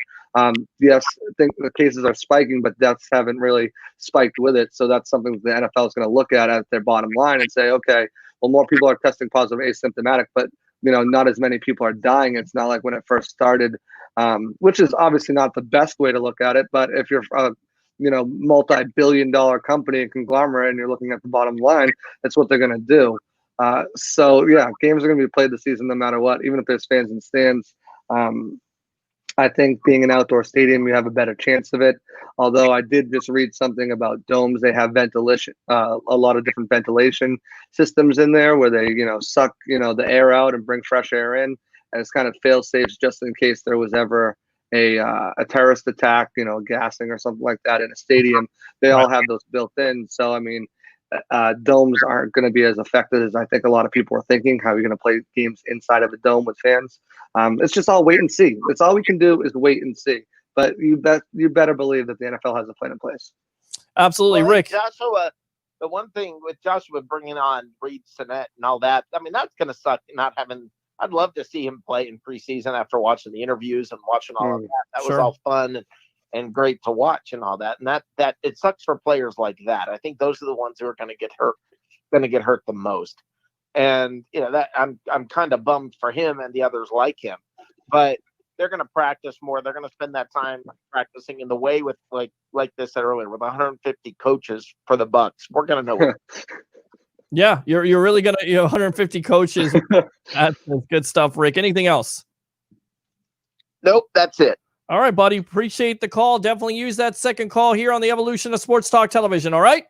All right. Have a good night. All right, there you go. Rick from Atlanta. Open phone line 727-255-0391 and 727-255-0391. It's the Evolution of Sports Talk Television. Join the 65,000 following we have here on Facebook. Of course, being live on Facebook, YouTube, and Twitter. It's the Sports Web. I'm your host, Peter Blake, along with our newest writer here, Joshua Cole Allen. Going to get Nitro Nick Citro on here about 3 minutes. Let's go out to the webheads, read some comments, and then we'll continue to just blabber on. But you know what? We don't have to blabber on. We can blabber on with you. Again, 727-255-0391 and 727-255-0391. Now, don't call me after the show. The phone is turned off. It's personal time after that. Don't try that crap. I'm just saying it hasn't happened yet, but I know there's always some people willing to test the boundaries, if you will. And of course, that has been the big story with Tom Brady, testing the boundaries. Do you feel like the NFL Players Association or the NFL will get into the ear of Bruce Arians or the Glazers or the Buccaneer organization as a whole and say, you got to cut this stuff out because we're trying to keep the players safe? Or because Tom Brady is Tom Brady, he's just going to continue to do what he continues to do, and the media is going to have a problem with it? I mean, I don't think that it's any certain special treatment towards Tom Brady. Russell Wilson was out there too, and as Michael Giardi said on this show on Wednesday, that you better believe that all the teams are having their own private workouts, places. You just don't hear about them. You only heard about Matt Ryan's, like he said, because Matt Ryan said something about it. All this is going on across the league. It's just Tom Brady is such a big story in Tampa Bay that the local media is doing everything they can to find out as much as they can about it. I don't see the NFLPA stepping in. I mean, these guys know what they're doing. They're professionals. They know the risks. They're grown men, and quite frankly, right now it's the off season. I don't know if there's much the NFLPA can do. And also, they've got their hands full negotiating with the NFL right now on, contract terms for getting players in training camp in about, what is it, a month and 2 days. And they've got to get all that language situated. We're talking about if a player does test positive, what happens to his game checks because they get paid weekly, what happens to his incentives because, snaps could be down, games per play per year could be down, and all those affect incentives and affect weekly game checks. And that's, I'm sure, what the NFLPA, at least the players, are really pushing for. What happens if we do test positive and now we're quarantined for 14 days? So they have a lot of stuff going on right now. I think players practicing around the league is the worst, the least of their concerns right now. Obviously, they don't want a mass spread breakout, but if that happens, then I'm sure they'll probably step in and shut everybody down. But, we know about Brady because, turn on ESPN, turn on NFL Network, turn on Fox Sports, turn on any of these stations, and I guarantee you're not going to go a day without hearing something about Tom Brady and the Buccaneers. It's a hot story right now, so it's the bigger story than anybody else working out. Absolutely. Good stuff. Let's go out to the web heads here. Yash says Joshua Allen bringing the fire. Johnny Dean, Dylan Casey, I think Nelson will be fine.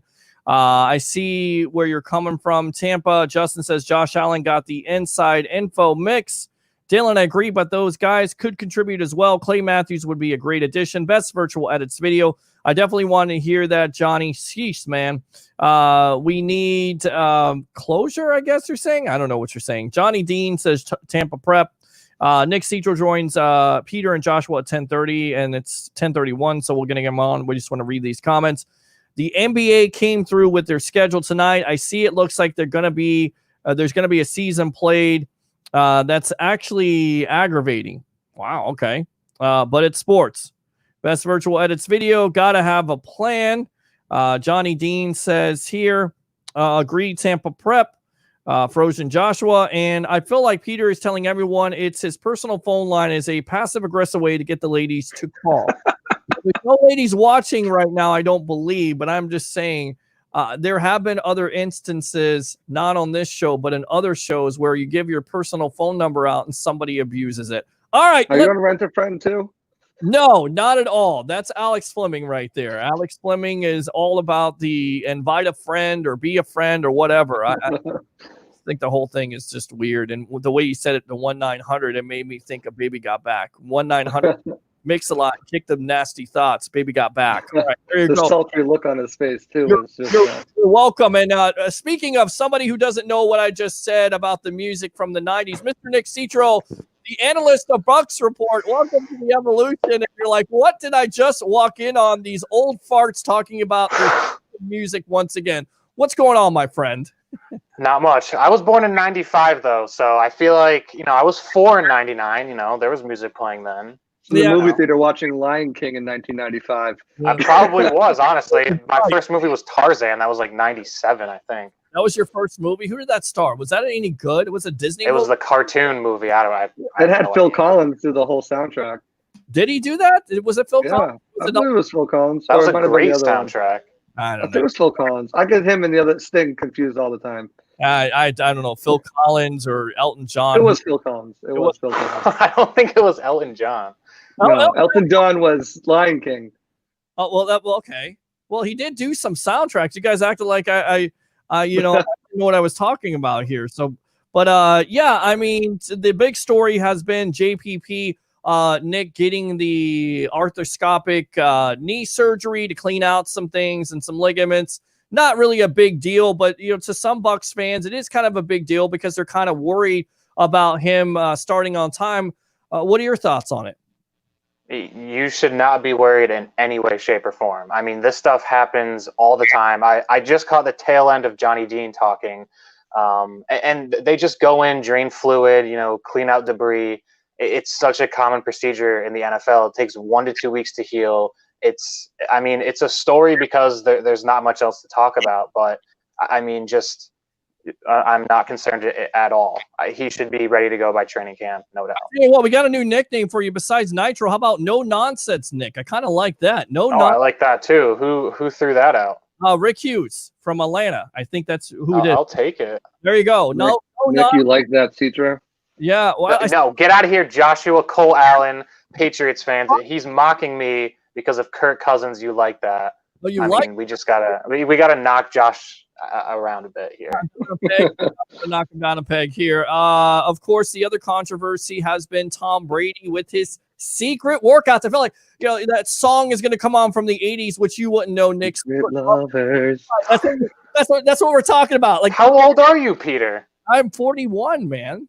Oh man, you're old. You guys are old. Be fooled, man. All right, youngin. But hey, listen, it's a secret workout. Everybody knows about it. Everybody's kind of getting up and being upset about it because the Players Association put out a recommendation. But here's my thought. Tom Brady knows what he's doing. He's a professional. He's not going out there to a bar. He's not drinking, 1,000 beers, falling down in his own puke, and trying to flip on people while wearing no mask at all. He's going out there. He's working out. He's getting his team prepared to win games and win a Super Bowl. So I don't understand really the whole thing about it. I get it, the recommendation from the Players Association, but they're professionals. They know what they're doing. And at the end of the day, they're paid football players. They have to do that, right? Yeah, I mean, I don't know why everyone is freaking out about this.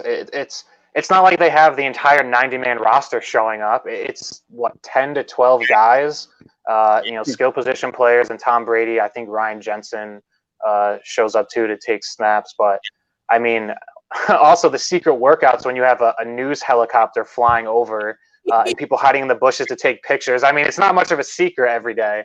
Right. But I mean, you've got Russell Wilson. I think Joshua, you said that earlier. You've got teams around the country practicing. Yeah, the sole focus is on Tom Brady. I mean, it doesn't. I guess it makes sense because he's the GOAT and everyone's going to follow him around. But to get all upset about it, I mean, these guys are getting tested all the time. So right.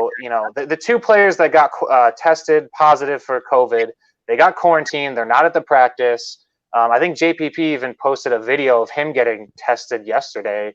And I mean, my high school baseball team held practice yesterday. Are we going to write a story about that too? Is Mike Florio going to hide in the bushes and write about that? I mean, it's getting a little ridiculous. Yeah, Mike Florio seems like he's not the biggest fan of the Bucs or Tom Brady guys at all. And I almost feel like telling some of these reporters, look, do you think these guys are going to sit at home on July 28th and just eat Cheetos? I mean, is that they're just going to sit? They're just going to go out there and show up and just be supremely athletic and be able to just set the world on fire without having any reps. And that's why, guys, they're media members. What you're watching right now is the evolution of sports talk television. It's the Sports Web. I'm your host, Peter Blake, along with our newest writer here, Joshua Cole Allen, a true grinder. And, of course, Mr. No-Nonsense Nick Citro on the evolution of sports talk television. Open phone line if you want to comment on, is the media being too critical of Tom Brady? Are you concerned about JPP? Whatever you want to talk about tonight. Are you upset about the Hall of Fame game being canceled? Are you concerned that the NFL may push the games back to October? 727-255-0391 and 727-255-0391. Ask and you shall receive. Let's go out to the phone lines. Curtis from Newport Richie, welcome to the evolution of sports talk television. What's on your mind, my friend? All right, I just got to say one thing. Yes. You ready for this? Sure. All of this Tom Brady publicity is just because they're going to find some reason to say that he cheated again after we won the Super Bowl this year. Oh, yeah. We got the other personal workouts. That was the advantage in May and June. That's the reason why they won. Horse spit, which is one bull spit, which is one sports broadcaster would say in this area when he was alive. And they do. Listen, you know what? People always say, oh, Tom Brady in New England, he's always going to have an asterisk by his Super Bowl. And I'm like, just leave it alone. Yeah. Just leave it alone. It doesn't matter if he's practicing. No, listen, everybody's practicing. Sure. Because he's Tom Brady, it's a big issue. Absolutely. I mean, Josh, it's a big issue. Nick, it's been a big issue. You pointed it out here, Nick. Curtis, you got to go follow No Nonsense Nick here. He was talking about Russell Wilson. I haven't heard a peep about Russell Wilson. The only time you hear about Russell Wilson is either when he's getting that big contract or his girlfriend is making a new music video and he's in it. That's it. Well, listen, I don't want to say anything bad about any other team, but wasn't Gerald McCoy and DeMarcus Lawrence out there protesting with people in groups of people? I mean, were they wearing a mask? Who knows? Who knows at this point? You know, Gerald McCoy does what Gerald McCoy does. He's talking, he's protesting. I don't know what he's doing, but hopefully he's being safe. I know what you're. I get it. My thing is Tom Brady is. I'm pretty sure he's protecting himself, right? And he's social distancing. And I mean, listen, these guys have the money. They can probably change the gloves every time he throws a pass. Sure. I mean, that's Brad Johnson. That's what he used to do. He used to change his uniform at halftime. True story. Look it up. Brad Johnson scuffed his balls up before the Super Bowl. So, I mean, you want to talk about, well, there you go. Cheating, go to yourteamcheats.com and everyone's got a history. So, like Curtis said, it's garbage. And everyone's got a price too. Go ahead, Curtis. I'm sorry that our quarterback wants to have chemistry with his new players. Right, it's amazing. Exactly. Who would want that? I mean, why would you want chemistry? You want these guys to just sit at home. I don't know. Play Madden. Watch what's it called? The Tiger King. Here's the real question: how much weight has everybody gained just sitting at home since March? I mean, I'll tell you right now. I put on a couple. I don't want to talk about that. Put on a couple. That's a sore subject. And I'm just an animal. I'm just losing weight over here, just doing nothing. Yeah. Not at all. let's ring up everybody's Uber or Diner Dash bills. Right. Let's do that because nobody wants to go out right now. When you go out, nobody's wearing a mask, and they're saying, "I'm not going to wear a mask. That's against my civil liberties." What are you talking about? I can tell you, Peter's right now. It's Hungry Howie's, chicken fingers and french fries, and bacon and cheese omelets. Peter's food choices are just. I'll give it to you right now. What it is Chick-fil-A. Okay, you got to have your Chick-fil-A. It's either grilled or fried. And by the way, anybody tells me that Popeye's chicken sandwich is better than Chick-fil-A, no way. Q's better.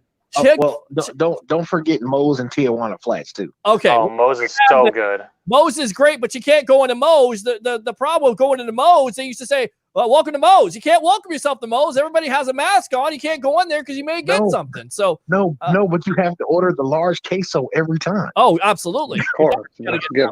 It's Chick-fil-A. It's McDonald's. And you know what? I make myself quesadillas. That's called a Mexican grilled cheese. Hopefully not Cajun style. I'm the worst cook of all time. I've got my George Foreman grill out with my grilled chicken. And then I stick with my Lucky Charms in the morning or my chocolate waffle. That surprises no one. I'll teach you the ways, Peter. Don't worry. And I like PDQ better than Chick-fil-A. I don't know if anyone out there agrees. That's sacrilege. Go ahead, Curtis. I've never. Go ahead, Curtis. What do you say? Never had PDQ. I never had PDQ either. But like definitely like, come on, man. Like these guys are professionals. They get paid to make millions of dollars.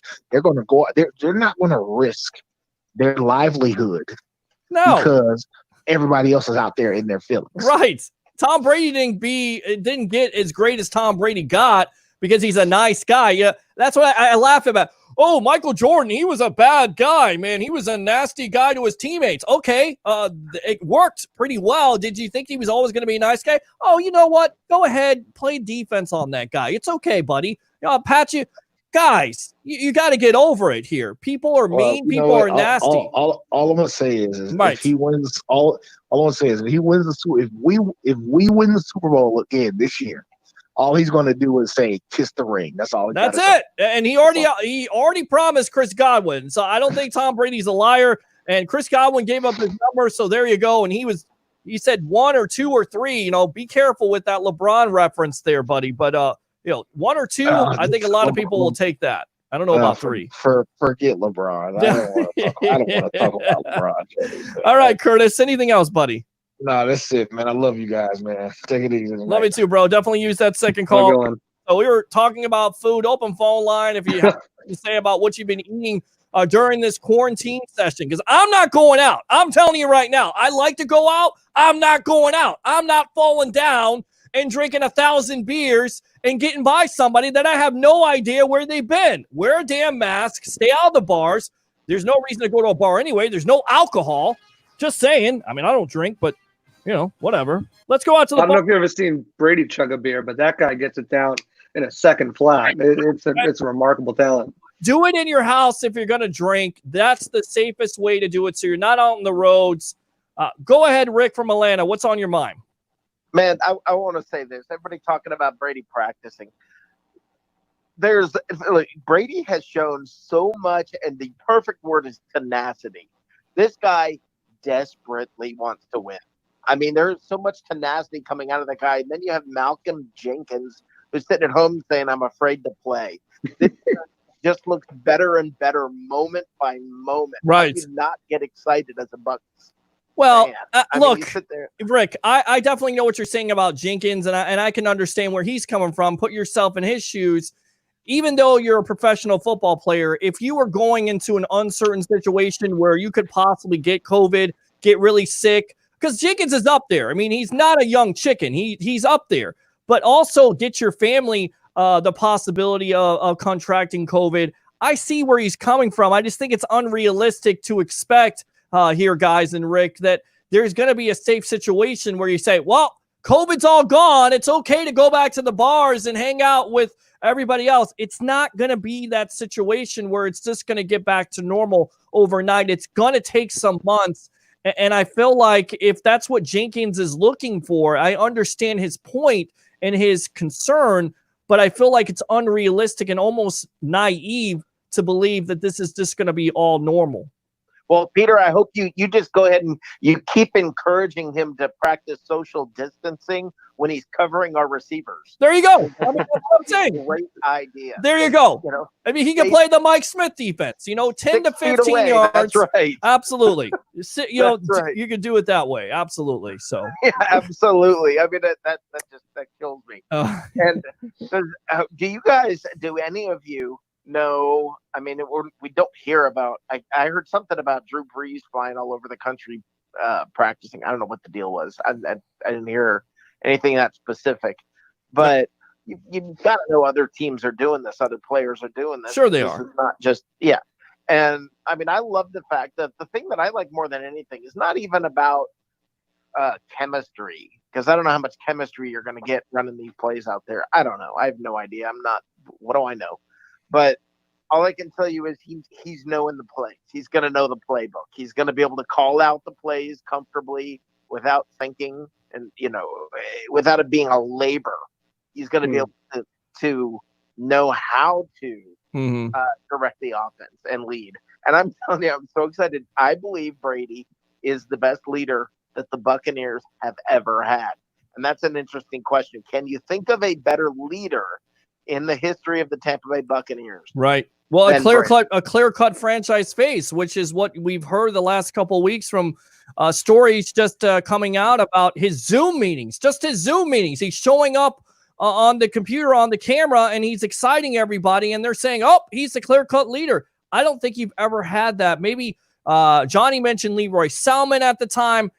He was probably a clear-cut leader. He was quiet. Right. He was so quiet. Right. This guy is coming out, and he's taking full control of this franchise in a great way, and it's definitely encouraging to see. Anything else, Rick? Nope, that's it. Thank you, guys. All right, buddy. There you go. Open phone line, 727-255-0391 and 727-255-0391. I tell you what, let's go ahead and get this guy on here. We got a little intro for him, so here we go.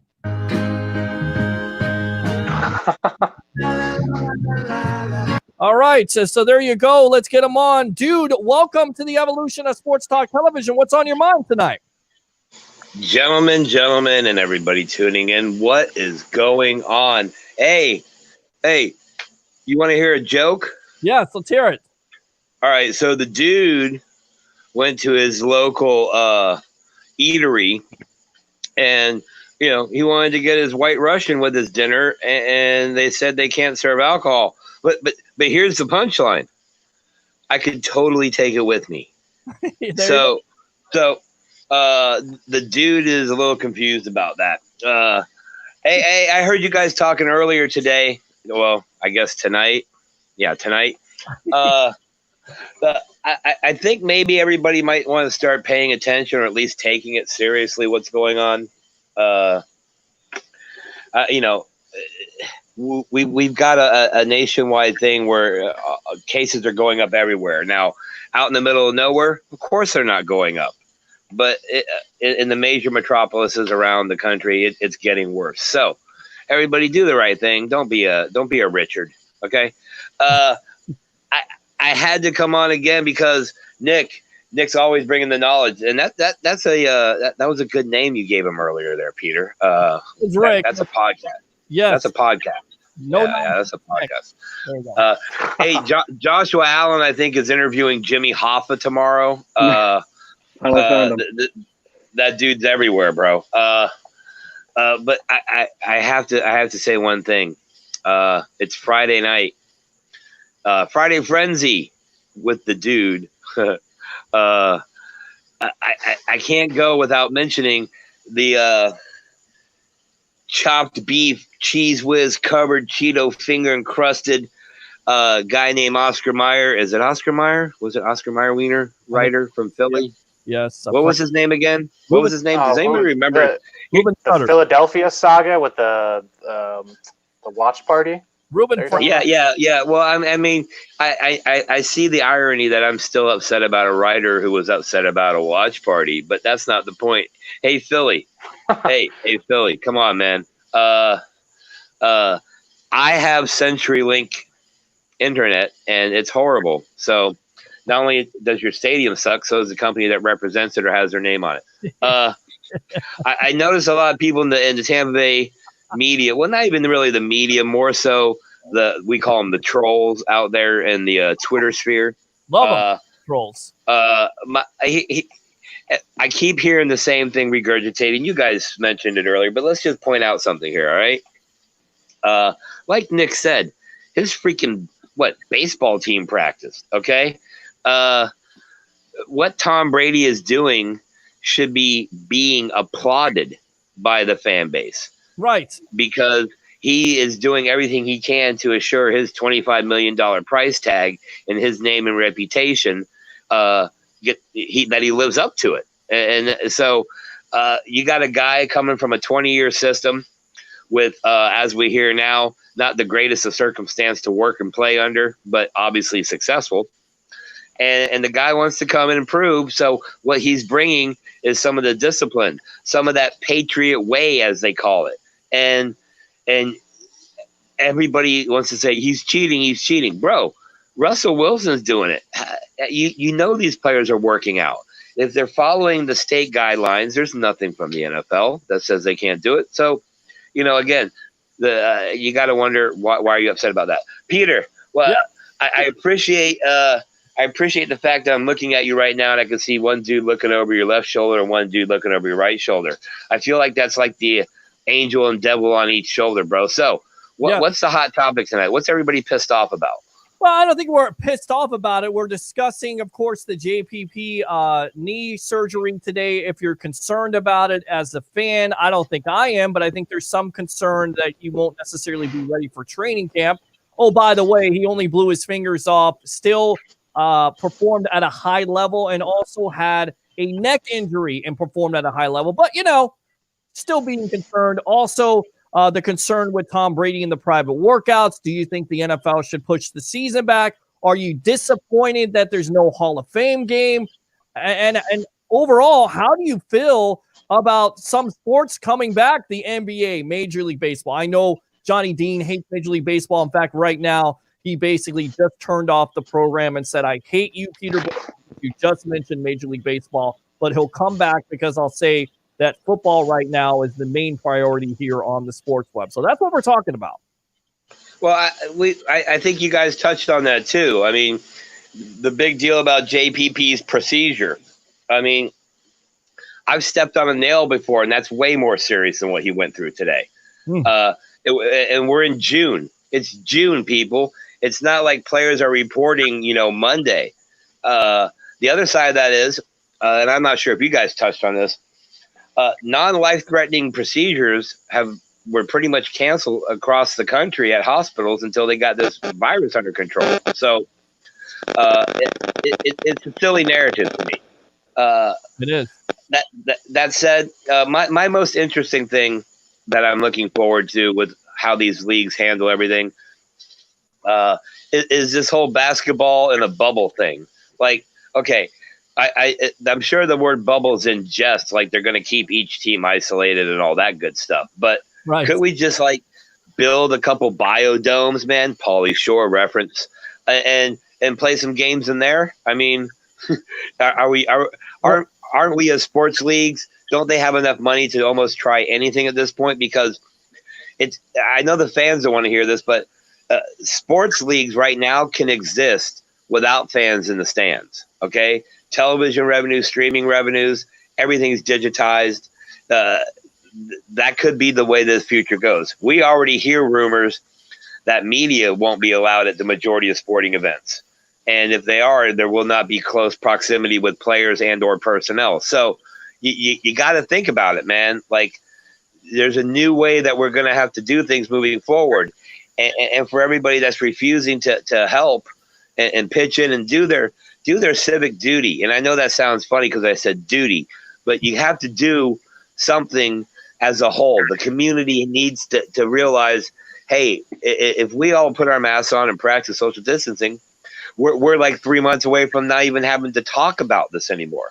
Right. But we can't because, look, people needed haircuts and they need to get their nails done. And they had to go have chicken wings and high five somebody while watching, I don't know, Australian rules football or something. So people, grow up, man. Quit being so self-centered. We understand when you say, I haven't gotten sick and I haven't worn a mask. Right. But see, viruses aren't about you or them, that person or that person. It's the whole. It's all of us. So that said, Debbie Downer time. The dude, again, thinks that the guy in the Philadelphia media is going to get in his feelings again because I feel like the Buccaneers are going to put on an opening up the Lincoln Financial Eagle Stadium watch party now. Who will they bring in for that? So, hey, Philly, there you go. Write something about that, dude. I mean, I know it's hard to write content right now, but come on, bro. That said, hey, Peter. Yeah. I think it's about time for me to go roll a couple balls down the lane and get out of here.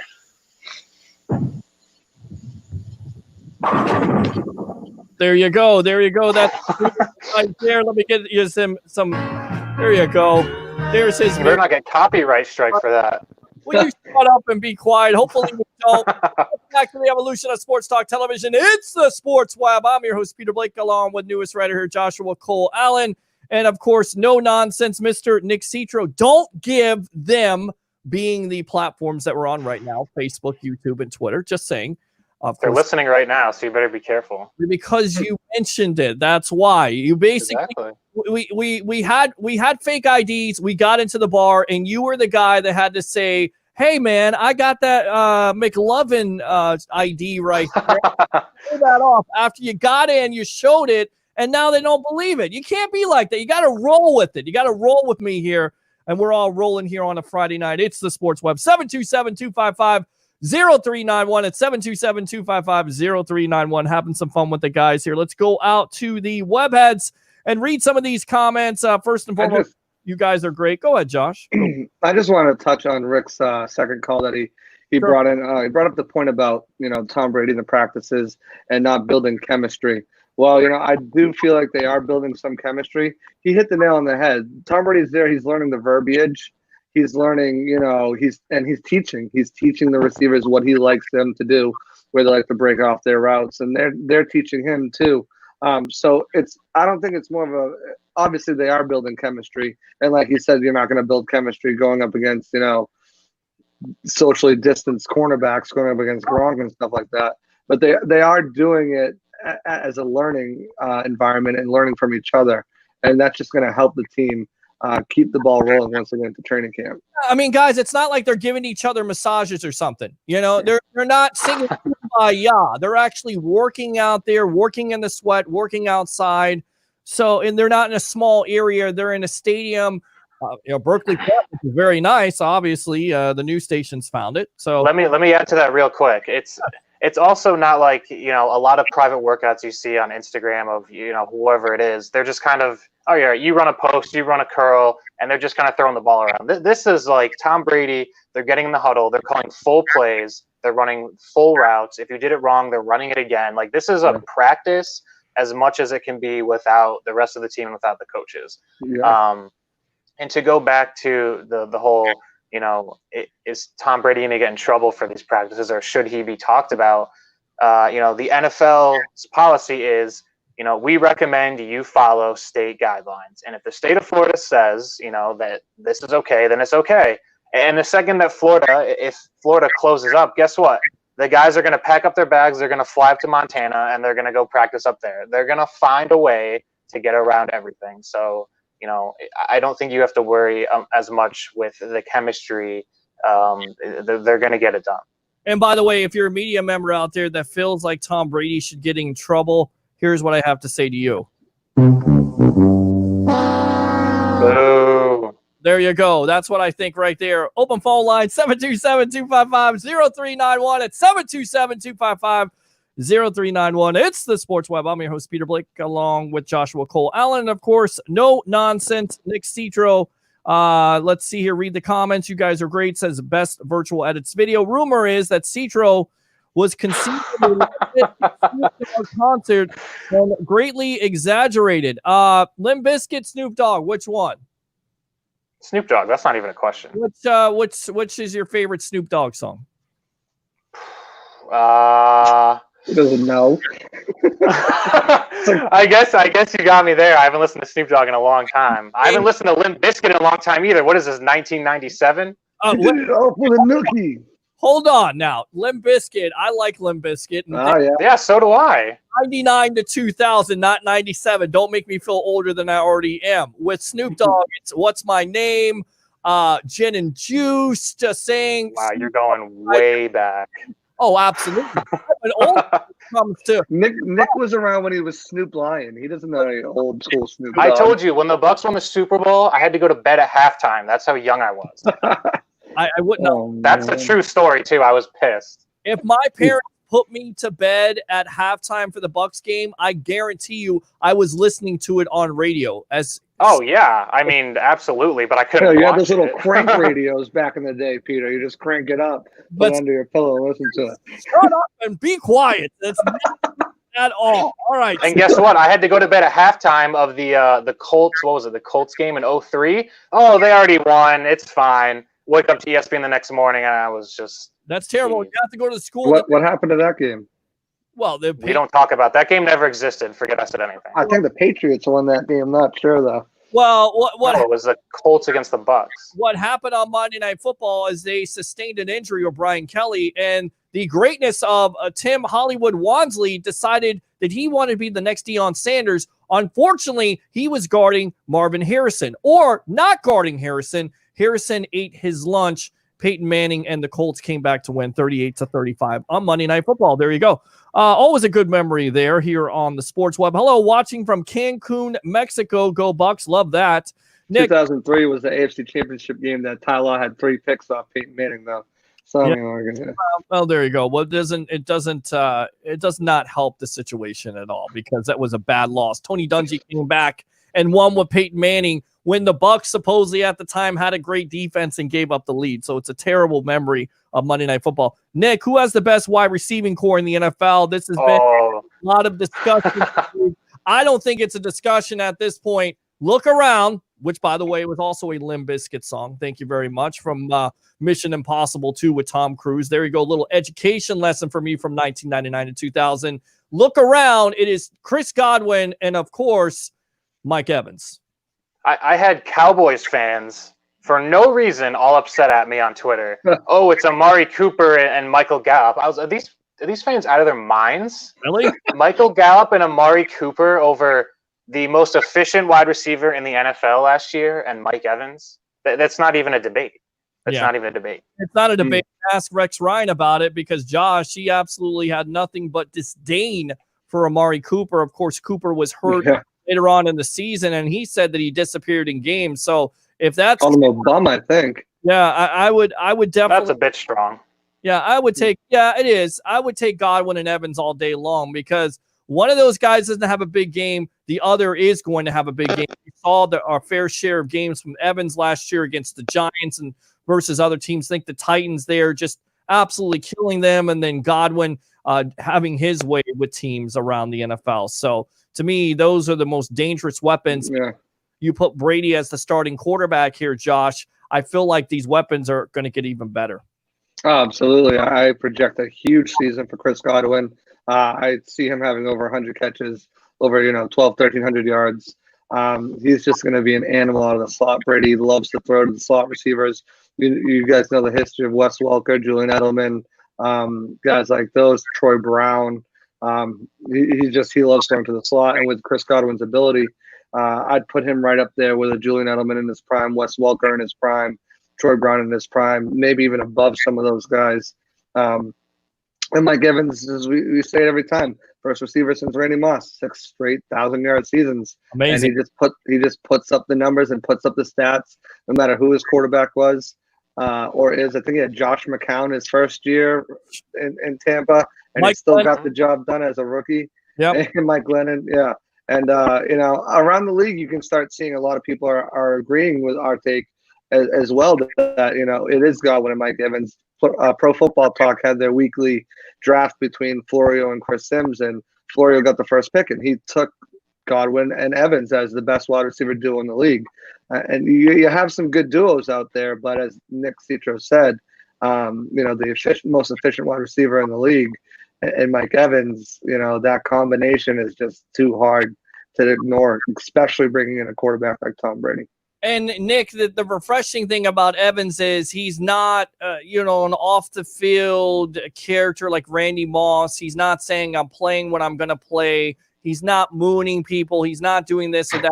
He's just going about it in a professional manner. And the disappointing thing is that he doesn't have more wins, or he's not a part of a winning team, because if he were, he would be getting more publicity, much like Levante David. Oh yeah, don't get me started on Levante David, but I think Mike Evans doesn't get the respect he deserves because he doesn't have rack ability. I mean, he immediately goes down after he catches the ball. I mean, I don't think we can really argue that, and the stats back it up too. He's pretty much the bottom of the league in yards after the catch. But I mean, when you're that good at everything else, does it really matter that much? I mean, I don't think so. Double-digit touchdowns, over 1,000 yards. 80+ receptions. I mean, who cares? Yeah. You use them in the red zone. You throw deep shots to him, and you let Chris Godwin run slants. I mean, I think you could probably put the Falcons up there as another team that have a solid duo with. I agree. Julio and Ridley. I mean, the Browns too with Odell and Jarvis are up there. I mean, obviously Arizona. Arizona. You've got Hopkins and. Odell has all the talent in the world. We've seen it, but the problem is the stuff off the field and on the field. He's too busy trying to hang out with Instagram models on the bed with weird cigarettes and trying to make love to instead of trying to be more consistent at his game, and he has to stay healthy. So you're exactly right. The Browns have a lot of talent with Odell and Jarvis Landry. Of course, their main question is Baker Mayfield. Can he get his head out of his ass this year? But you're exactly right. I mean, there's teams around the league that have 2 wide receivers, but these 2 are really special, and I think they come to the forefront because of the acquisition of Brady being the starter. Just saying. I mean, the question's going to come eventually. Do you pay both wide receiver 1 money? I mean, that's going to be the topic all offseason when Chris Godwin or Mike Evans' contract is up. So enjoy it while it lasts. All right, let's go out to the webheads here, read some more comments, and then we'll get Joshua Cole on here, and we'll get Nick out of here because it's been a late Friday night. Thanks a lot for coming on the Evolution. 1995 says, Bucks Report, ask him. I need it, Peter. I don't know what you need at this point, and don't care. Best virtual edits video. You act like I'm your girlfriend, and I'm not. I don't know why you continue to ask for things that I can't give you. I give you a sports talk platform to call in and share your opinions about the Tampa Bay Buccaneers. I can't give you wings. I can't whisper sweet nothings in your ear. What I can do is I can give you the evolution of sports talk television. Now stop it. All right. I don't know. Sounds like secret lovers. All right. I need to know best virtual edit video. I don't know what he's saying. Yeah. Where's the big board from Canada? That would be Andrew Fulbert. He's not on tonight. No Nonsense Nick sounds like a great name for a podcast. Wow. Maybe the big board is watching the NHL draft lottery in Canada. Is that on tonight? I didn't think that was tonight. It is. An interesting fact is who ended up with a number 1 pick overall is undetermined. We don't know. Nobody knows because it's one of those playing teams that are in the playing tournament. So one of those teams will end up winning that first overall pick. I believe Ottawa got number 2, and maybe Chicago Blackhawks got 3 or something like that. Can't remember exactly who it was, but I mean it's interesting they did it now, and it's interesting that nobody knows who the number 1 pick is going to be after the lottery. I don't know who this is. I don't have them saved on my number. So let's go out to the phone lines. Welcome to the evolution of Sports Talk Television. You're on with yours truly, along with Joshua Cole Allen and No Nonsense Nick. What's on your mind? Hi, this is Greg from Newport Richie. I kind of just have 2 questions for you guys. Sure, go for it. First one, what are the odds of landing Jamal Adams?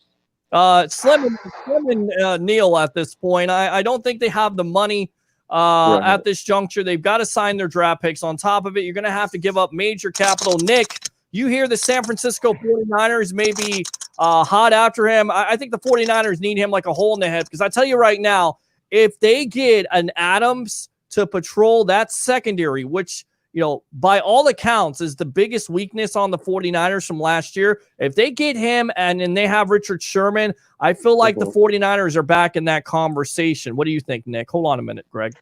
They have the best defense in the NFL if they get Jamal Adams. I think it's going to be the 49ers or the Cowboys. And the chances that he lands with the Bucks, 5%. All right, 5%. Greg, does that answer your question?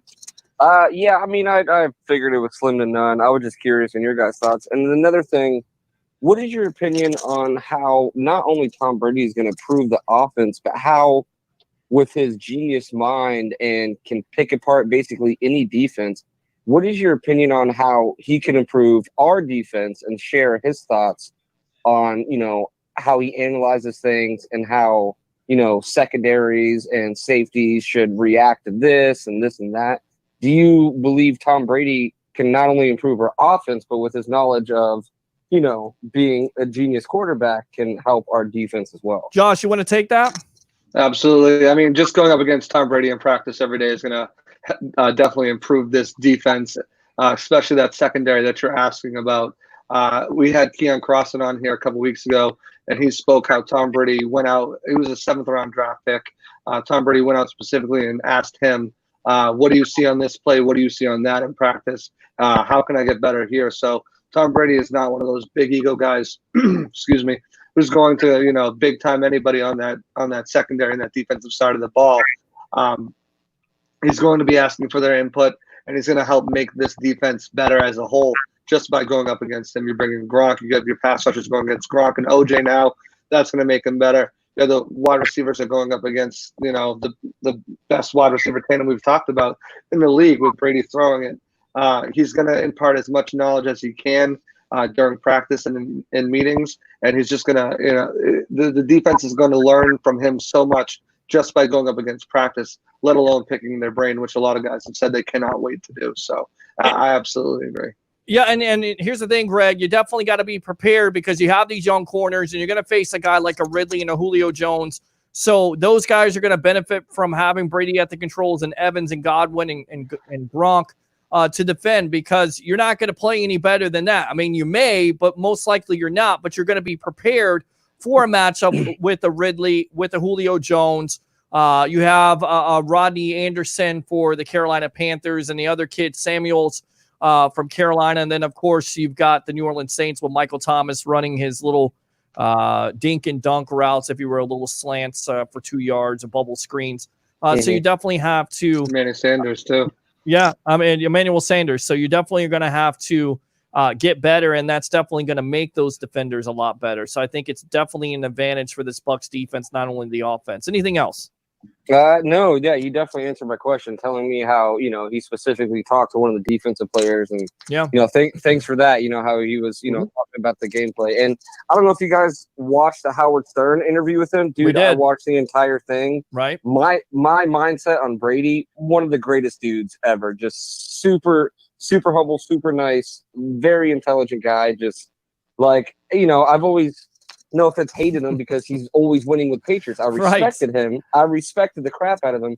But, I just didn't like it because we're always winning. But him as a person, if all the listeners can just watch that interview, oh my gosh. Yeah, it's it's it's definitely a great interview, and it's also kind of, pulling back the curtain, and he wasn't able to do that, and he probably wouldn't do that if he were with the Patriots because of the Bill Belichick mindset. But now he feels like he's reinvigorated with the Bucks. He also feels like there is some type of freedom with Bruce Arians in the coaching. I think that's why he chose the Bucks. So great stuff. And also watch Tom Brady and Ted too. He's pretty funny in that. I thought that was pretty funny. And Greg too, if you want more information on that interview, go back. I think it was like 2 weeks ago. Keon Crossen, was a Wednesday night, and he spoke at length about Tom Brady and how he helped him and going up against him and going up against Gronk. Some great information there if you want to get more into that. Yeah, we give you the information there, Greg. Definitely don't be a stranger. Great call. You've been one of our new callers, so definitely don't be a stranger here on the Evolution. And of course, tell your friends. All right. All right. Have a great night, guys. Thanks a lot. Yeah, buddy. There's another great caller. I mean, and he's coming out of Newport Richie, my neck of the woods. You're on the Sports Web, the Evolution, the Sports Talk Television. I'm your host, Peter Blake, along with Joshua Cole Allen, one of our newest writers here on Bucks Report, a true grinder who's getting all these interviews, all this content about Tom Brady and from teammates from the past. And then, of course, you got no nonsense, Mr. Nick Citro, our analyst here on Bucks Report. Let's go back out to the webheads here. I tell you what, Joshua, let's get you out of here. Go ahead and promote yourself. Where can they follow you on Twitter? And, of course, what are you working on next here on Bucks Report? Well, just want to throw something out there, too. I wrote an article today about Tom Brady. His throwing coach, Tom House, he was on GQ Sports chatting with them, and he said that he got a text from Tom and, said that Tom said, football is fun again. So I wrote a nice article about that. You can see, rival players, former players, how they've gone to bat against it. So definitely check that out. But if Tom Brady's having fun and he wasn't before, I don't even want to know what to expect or what the league should expect. A fun Tom Brady's going to have. So check that article out. It's up on Bucks Report, all over on the website, on the Twitter, on my page. My Twitter handle is @Joshua_C_Allen. Follow me there. I've got some more articles coming out, trying to land a couple more player interviews, get them on this show with Peter on the Sports Web. Last night I was on Thursday Night Live with Charles Richardson, so go back and tune into that. There's some good stuff on there. I was also on the Buck What You Heard podcast. There was a lot of fun on there, so check that out. You can find that on YouTube, also on the Bucks Reports Facebook page. And I did break a little something there that I want to share too. Look for me soon within the next couple weeks. I'm going to be having my own show on Bucks Report. I'm very excited to have that and get that ball rolling. Can't wait to have some guests on there, especially some of these guys to my left and below me. So I believe we're going to go with the name The Audible with Joshua Allen. So get excited for that. I've got a great structure to the show. I can't wait to bring it to you guys.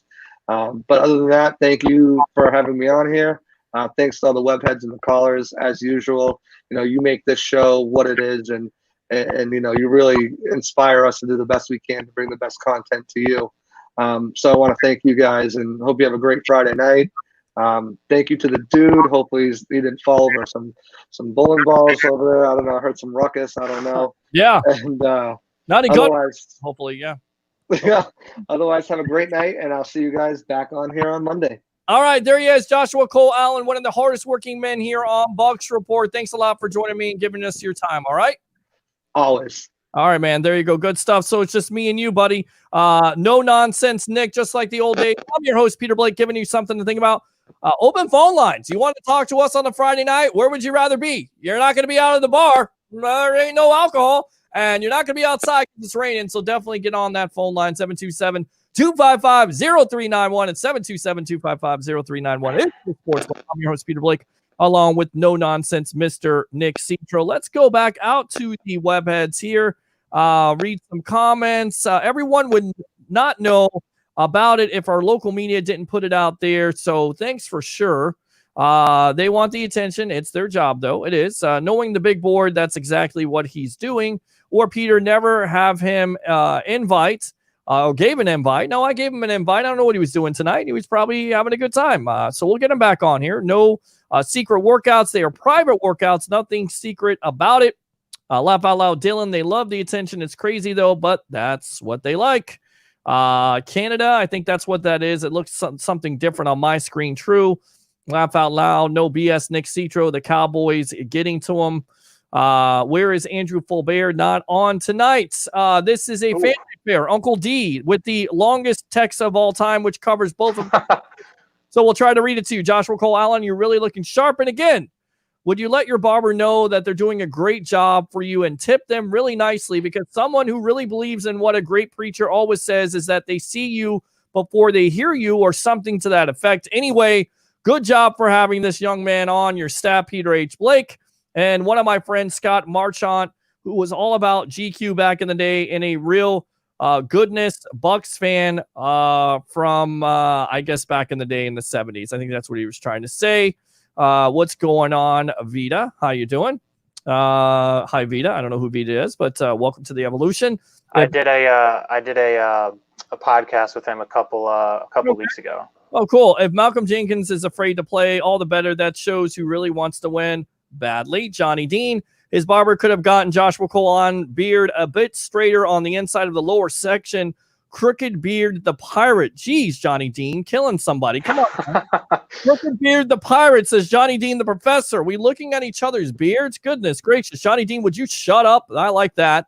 Football is fun again for Brady. Rick says, Peter, I lost all respect for you thinking Chick-fil-A sandwich is better. I think Chick-fil-A is a restaurant, but there's no way that sandwich is better than Popeyes. I beg to differ. Now, I've never had Popeyes before, but what I will tell you is great at Popeyes relates to a song that we talked about tonight, and that would be Baby Got Back. Red beans and rice, didn't miss her. Red beans and rice at Popeyes is tremendous. It's good chicken. It's not Chick-fil-A chicken sandwich. Sorry. You can't convince me, Rick. I'm sorry. And you should know better because you're from Georgia, and I believe that is the birthplace or one of the birthplaces of Chick-fil-A. So you'll never convince me. Nick, Chick-fil-A or Popeyes? Say the right thing. I haven't had either. So I have no, you live a sheltered contact life. We got to get you out to a Chick-fil-A or a Popeyes, especially the Popeye. I love Popeyes. I'm probably going to go have Popeyes tomorrow with some red beans and rice and some fried chicken. That's how we do it here. I think the closest one from my house is like 40 minutes. I ain't driving 40 minutes to get a chicken sandwich. Sorry. It's good. It's so good. If you get Chick-fil-A sandwich, get the Chick-fil-A sandwich with the macaroni and cheese and the lemonade, and it's the best. Okay. All right. I'll keep that right up here next time I go. Thank you very much. And I will remind you of that. We'll have a quiz after the show.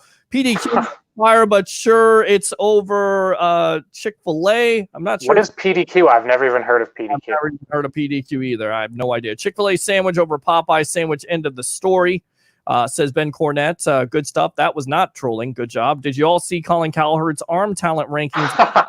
Awful. What did Mr. Cowherd say? And I like Colin Cowherd. It was so bad.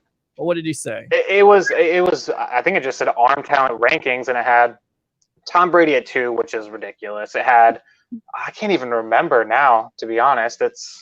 How do you not have Mahomes up there? First of all, I mean, you could debate Jameis Winston's arm strength, Josh Allen's arm strength. None of those guys were up there. I think it was like Drew Brees and a bunch of like older player. I don't know. It was the weirdest list I've ever seen. It was terrible. His arm is noodle at this point, I heard. I mean, it is. I think his arm is noodle. I think Tom Brady's arm is still there. Is it a cannon like a Josh Allen? Number 2 in the NFL, though? Yeah. Well, I got to find it now. I don't know if I'm going to be able to. Criticizing Brady. I thought he was going to criticize him. All right, let's go back out to the webheads here.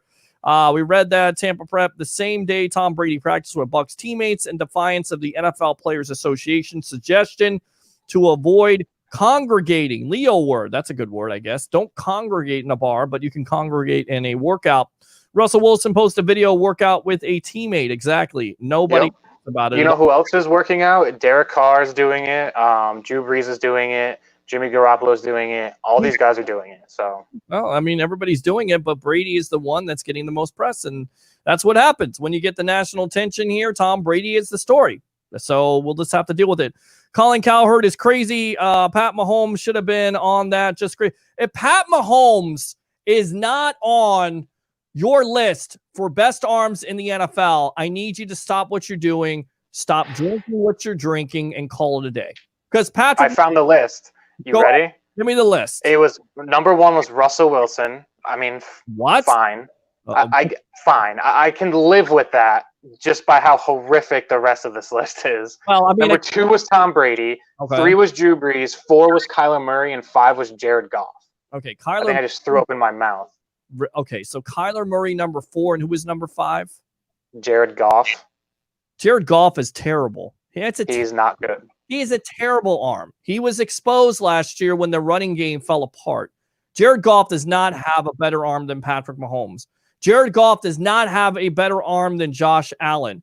Jared Goff does not have a better arm than Deshaun Watson. Colin Cowherd, I need to know what you're doing. I like what you do, and I respect what you do because you were a Tampa guy at one time, but I don't really understand the list unless you're trying to get people to listen to your show and call it, which, sometimes that's what radio guys do. They try to get attention. But I don't know how he defines arm talent, but it's not how I think of it. Well, he's not a scout. Thank God for that. Open phone line. What do you think of that list? 727-255-0391. It's 727-255-0391. It's the Sports Web. I'm your host, Peter Blake, along with No Nonsense, or we just call him Nitro Nick Citro. Let's see. Wrong, says Johnny Dean. Tampa Prep, they just always want to find ways to make Brady look bad because they haven't been able to do it with his on-the-field play in 20 years. Facts says Best Virtual Edits video. Johnny Dean, flattening the curve is not gone. It just means the daily totals have quit increasing. The country has even began a downward trend. The country hasn't began a downward trend yet. He for sure just wanted to be trending on Twitter. If that list is what he truly believes, I don't know what to say. Goff and Murray over Mahomes. Mahomes not being number 1. No Rodgers. No Aaron Rodgers. Aaron Rodgers doesn't have a good arm anymore. I know. Hail Mary King. Literally the Hail Mary King. I mean, I know that Merrill Hodge, when Rodgers got drafted, was saying, well, all this guy does is throw bubble screens, so don't draft him as a quarterback. By the way, Merrill Hodge, what are you doing now after that comment?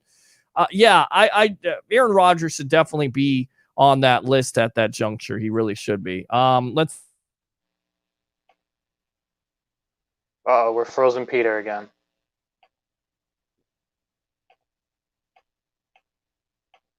Someone get your ice pick out. See, Tampa Prep. There we go. Okay, Donovan Smith gets criticized by fans constantly. In 2019, D. Smith allowed 5 of 47 sacks. That means 0.08% of passing snaps were mistakes on behalf of D. Smith. Let's not forget left tackle is the most difficult. Good point. That's a good point. I will die on the Donovan Smith Pro Bowl comment from last week's show. I will die on that hill. And let me turn back on my TV. Hopefully that turns on. If not, then he's drunk and smoking. Dylan says, D. Smith, the Pro Bowler, laugh out loud. He was much better last year, but when he gives up sacks, the tape is ugly, man. Cam Jordan is his daddy, so thank God Gronk can help him out. We'll read Dylan again. Stay off the weed, Colin. Cam Jordan, a dud.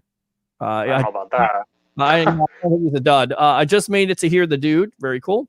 I hate Cam Jordan, but his tape with Donovan is gross. The one person he constantly struggles with, Tampa Prep. I'm glad that Tom Brady is on the Bucs now, so I don't have to cheer for a Boston sports team. Rick Hughes, how hilarious would it be to have Joe Biden on the screen behind Peter looking like he's sniffing his hair? That would be very, very scary. Let's not mention that again. Does Johnny Dean have 2 Facebook accounts? I see 2 pictures right there. He's on YouTube and he's also on Facebook. Oh, I didn't catch it. He's the professor. Peter, do we need to bring up the night you and Ray and Red at Ferg's last year after a preseason game? Were you No, I did not drink. I was not drinking. That was natural. There was no drinking there. Now, maybe they were drinking, but I was not drinking. Now, there's a lot of Bucs fans last year with the way they played defense in the first half of the year that would definitely have to drink, especially the way Russell Wilson threw all over him. That's what I was thinking when you talked about Russell Wilson and that arm strength. Wasn't Peter H. Blake doesn't drink alcohol? Johnny Dean, not much of a drinker either. Yeah, I'm not a drinker. I'm not, guys. Stop it. He says that, but we don't know what's really in those drinks he sips in. It's Mountain Dew or it's Coke. Honestly, it's nothing more than that, guys. I'm serious. It's not alcohol. It's definitely not. The dude needs better weed tonight, says Johnny Dean. Is this tandem above average wideouts better than the two elite top 10 wide receivers on the Bucs roster? I definitely think these are the elite wide receivers. The dude gets sound effects now. Geez, everybody's going to get some sound effects. I'm working on making this as good as possible. You better have like a nitro or like some cars for me or something. It's got to be cool. Sound effect? Okay, we can definitely work on that. I'll take a massage, says Taylor Allen. Okay. Joshua Coallen says hard pass. Yikes. Absolutely rejected. That to your wife. People are working closer together at the gym than Brady is at those practices, and they don't wear masks at the gym, or they're required to. The only thing the gym makes you require is to bring a towel. True story. I couldn't believe it.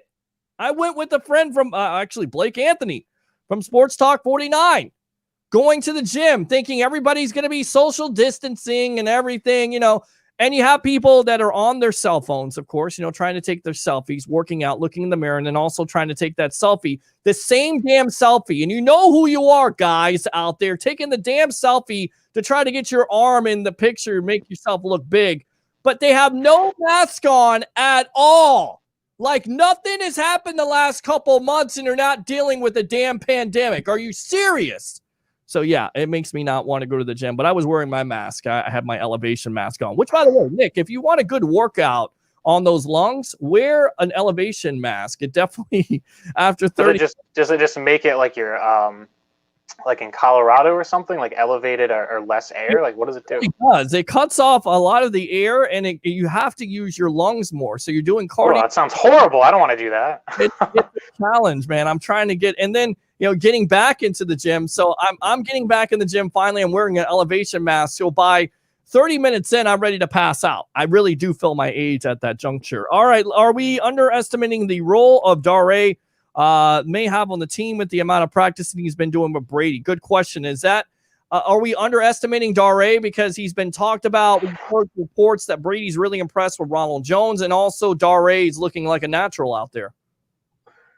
Listen, I like Dare. He's a good pass blocker. He's fine pass catching, but he's replaceable. And I think Keyshawn Vaughn is the guy that replaces him. I don't know if it's, you know, this season or halfway through. I mean, we know the frustration from last year with taking Rojo out of the game. So I feel like they're going to do some annoying things with the running backs, but you know, if it was my team, I'm putting Keyshawn Vaughn in there, and Dare's probably not even making the roster. Maybe he's the RB3.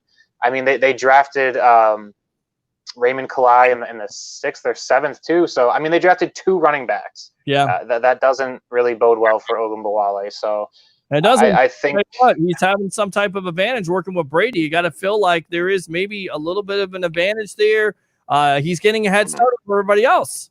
Just saying. He's getting the head start, but can he keep that head start? I mean, I think Keyshawn Vaughn's a better running back than him. So I agree with you on that. I don't think he's going to challenge Keyshawn Vaughn, but could he steal some carries from both of those running backs? Absolutely, because he's gotten a head start, and everybody thinks that this kid may not make the team. I kind of feel like he may make the team because not only can he play running back, but maybe contribute to special teams. Just saying. I wouldn't be shocked if he doesn't make the team. I wouldn't be shocked. Okay. Well, we'll see. We'll definitely see. That'll be one of the stories and one of the position battles we'll watch. Good question there by Dylan. Gin and juice. Come on, Nick. I know. I'm sorry. Tampa Prep. I mean, yeah, you got to go and Google that. Last year in 2 less games, Godwin had 298 more yards and 5 more touchdowns with 1.5 more YR and then 31 more yards per game. Godwin only had 1 drop with a 71% completion, with the worst quarterback throwing Godwin over OBJ easily. What they were saying about Evans, the reason why he wasn't ranked as high on some of the lists is because he has a lot of drop. Is that a fair? Because of drops? I mean, I wouldn't say that. I would say it's because of his yak. If you have Godwin over Evans, Godwin is he's a more complete receiver than Mike Evans, but he doesn't do anything elite. He's just very good at everything. Mike Evans is elite at what he does, but he doesn't, really produce with yards after the catch. So Right. All right. Let's see here. Rojo has been there too. Dylan Yash says last 03 I was in Iraq. Nick, I didn't know you were that young. Okay, John. Thank you for your service. There you go. Absolutely. Thank you for your service there, Yash. Had no idea. I don't know what service. Hopefully it was a Marines. Hoorah. If you weren't, hoorah anyway. Almost was a Marine myself. 2 weeks away from graduating Marine Corps, but could not qualify with an M16. True story. That's what I'm. Oh, I need to know more about that later. We'll talk about it. I mean, you jump off a 7-foot rappel wall, you have a stress fracture in your ankle, and you're trying to sit in the prone position, and you're blind as a bat. You get to the 300 to 500 yard place, and you can't see nothing. I couldn't shoot anything. I shot it 32 times. Could never qualify. You had to get. Do you have to put on the gas mask and go in that chamber? Is that part of the Marines? I didn't get a chance to do that, but that's what you got to do, and that it. I'm telling you, I wouldn't make it a day. I would not make it a day. I'm a wuss. Kind of looking forward to that, but then you go looking forward to it. Well, yeah, everybody talks about it when you get recruited in. You're like, this is what. Oh, you can't wait to do this because man, you throw up. I'm like, oh, really? I wonder how it is. Because you're curious about it. You're curious about every aspect of it. You're scared to death to a certain degree, but you're curious about every aspect.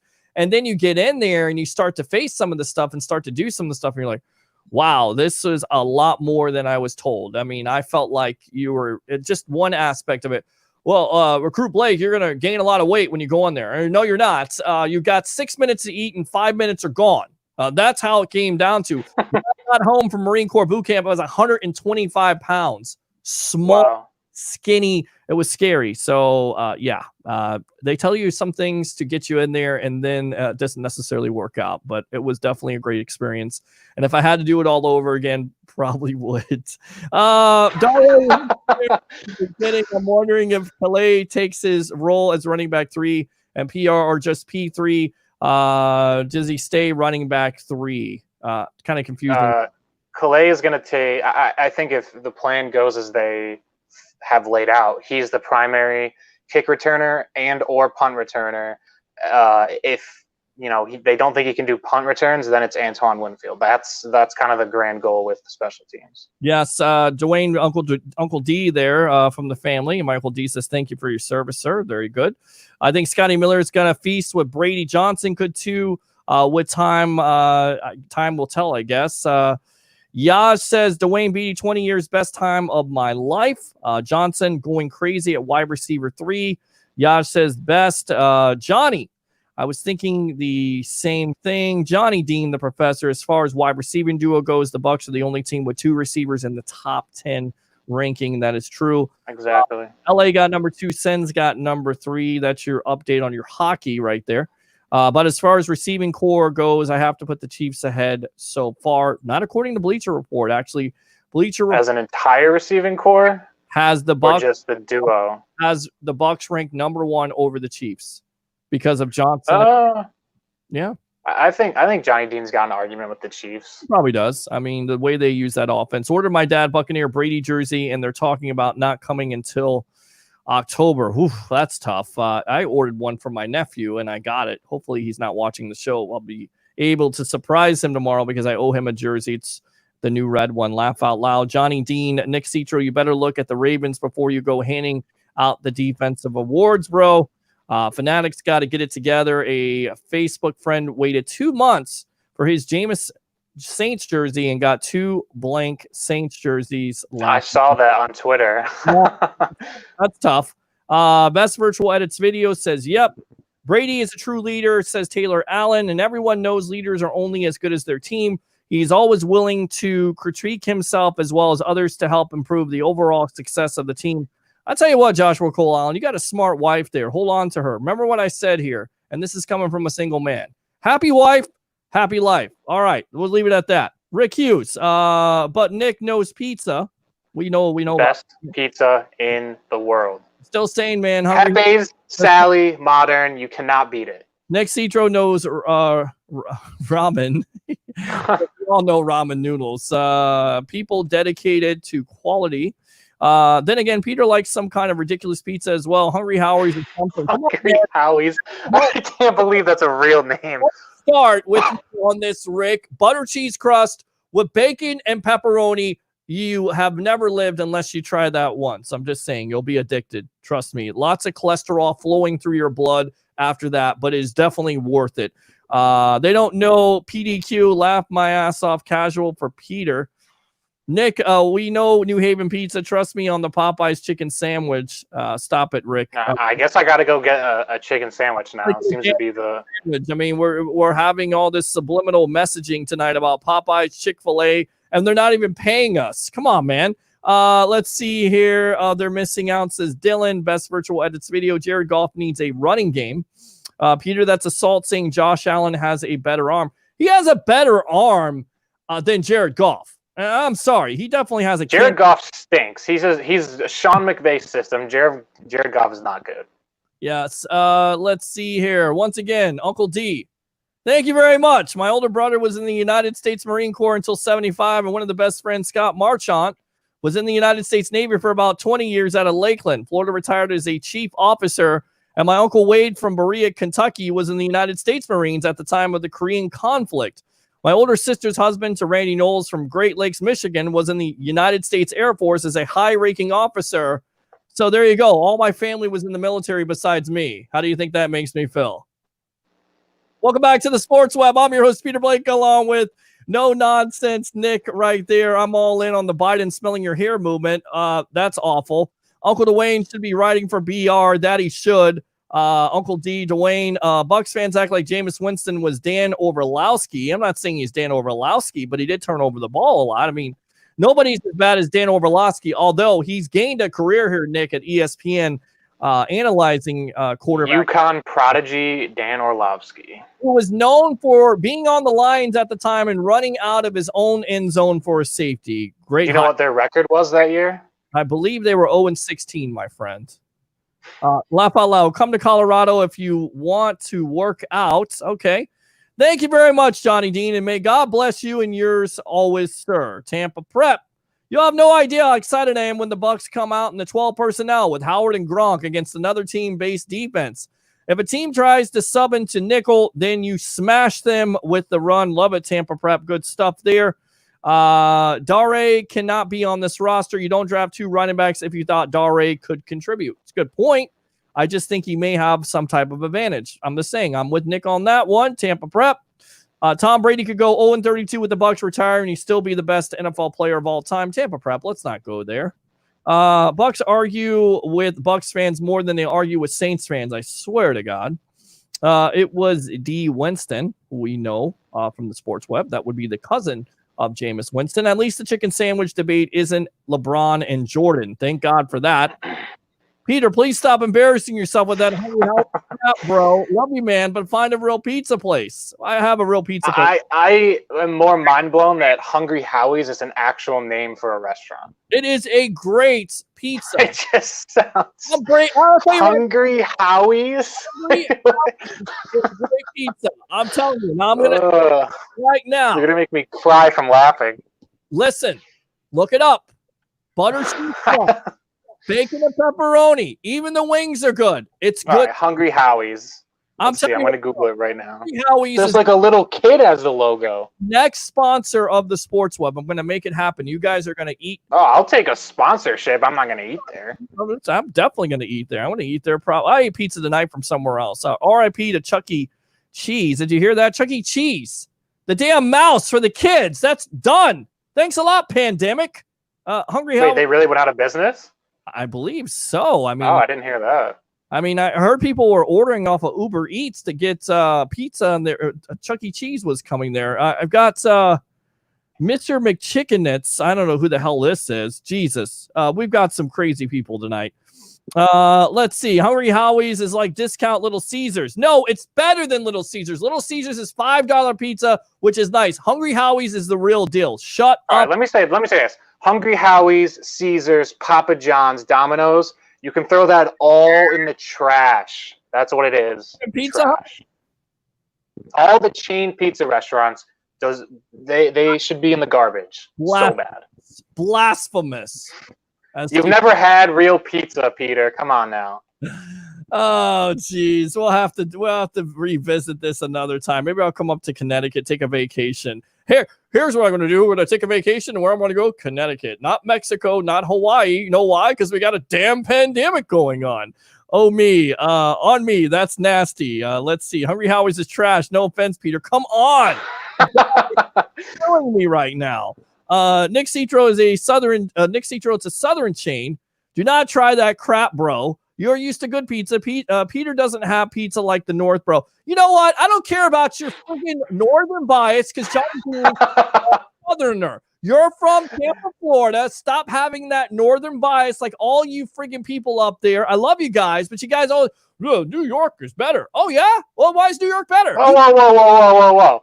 I never said New York was better. I said we have the best pizza. Let's slow down a little bit. An elitist talk about how great New York and everything up there is great. Oh my God! Here all the time, you end up in Florida. Oh, New York is great. Okay, well, why aren't you there? Well, Florida has better weather. Okay, well, that's better than New York, right? Oh yeah. Oh, the teams. Oh, we like the Yankees. We're like this. Why don't you like the Tampa teams? Oh, those teams are better. Well, why aren't you there? Because it's cold.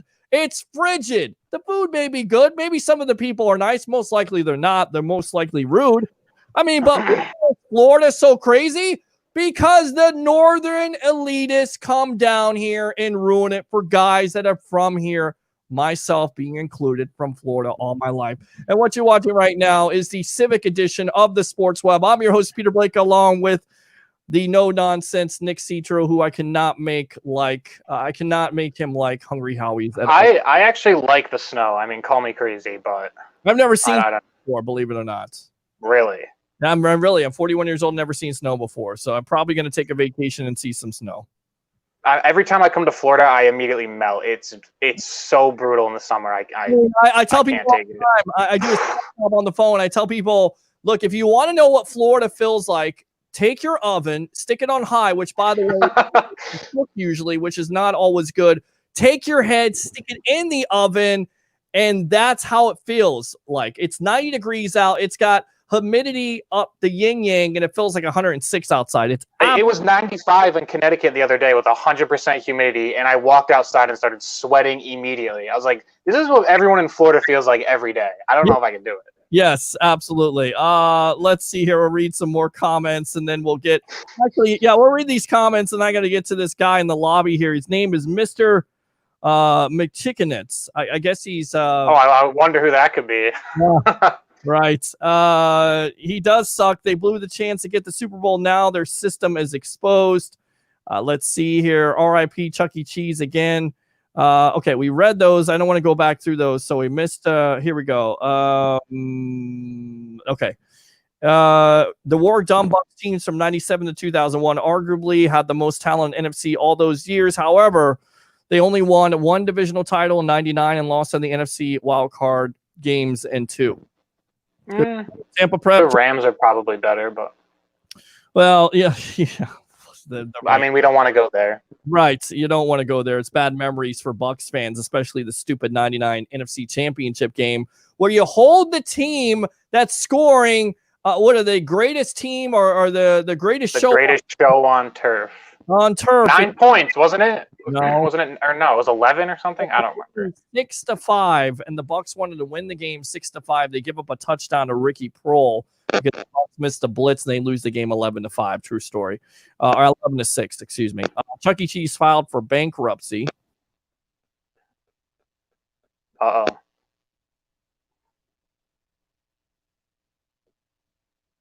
We froze again. Kind of like the pizza Peter eats.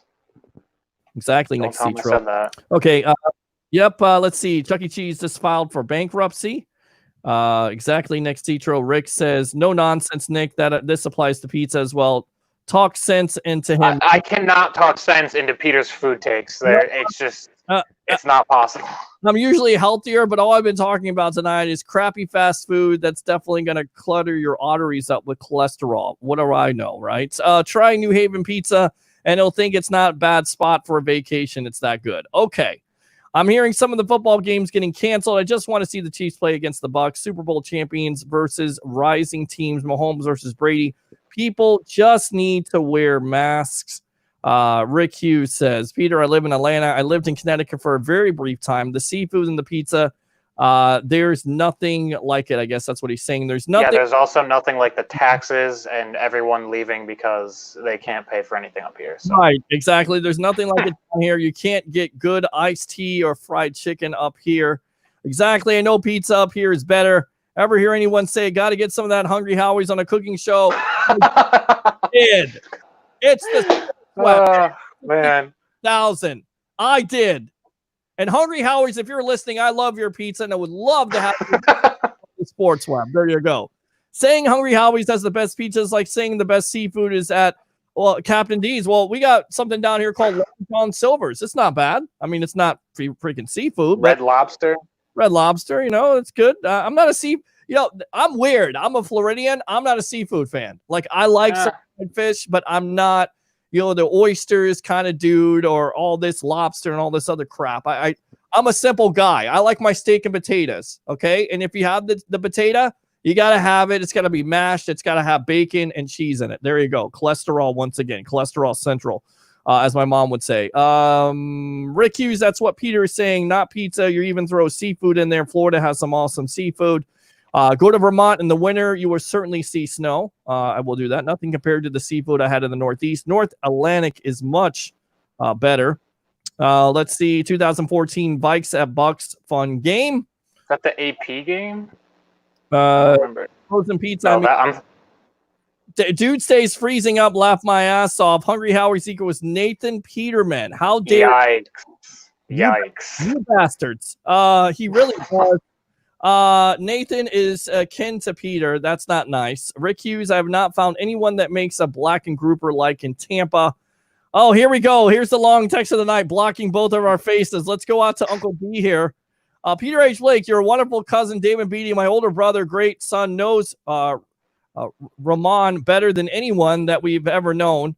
And shout out to my very smart and handsome nephew, David Beatty, from the greater Findlay, Ohio area that I've heard a while back has some very good football players come out of the town. When I listened to WHIO back in the day from the consumer guru, Howard. I don't know who Howard is, but good stuff. Uncle D, thanks a lot for the trip down memory lane. Jameis threw the ball 626 times last year. Laugh out loud. Like, come on. And was sacked 47 times, bro. The Bucs had 1,500 total rushing yards as a whole team, but almost 5,000 passing with a 7-9 record. Can't blame Jameis.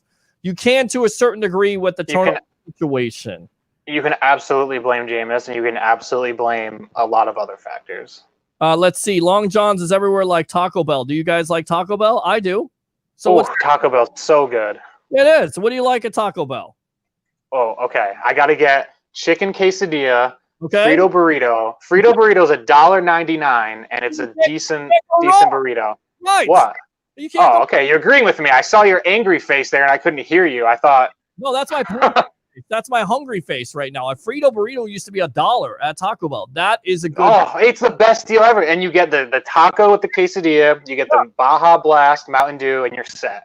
What is the? It's not the Gordito. What is the other one that's so good? That has the and the soft shell on the. I know what you're talking about.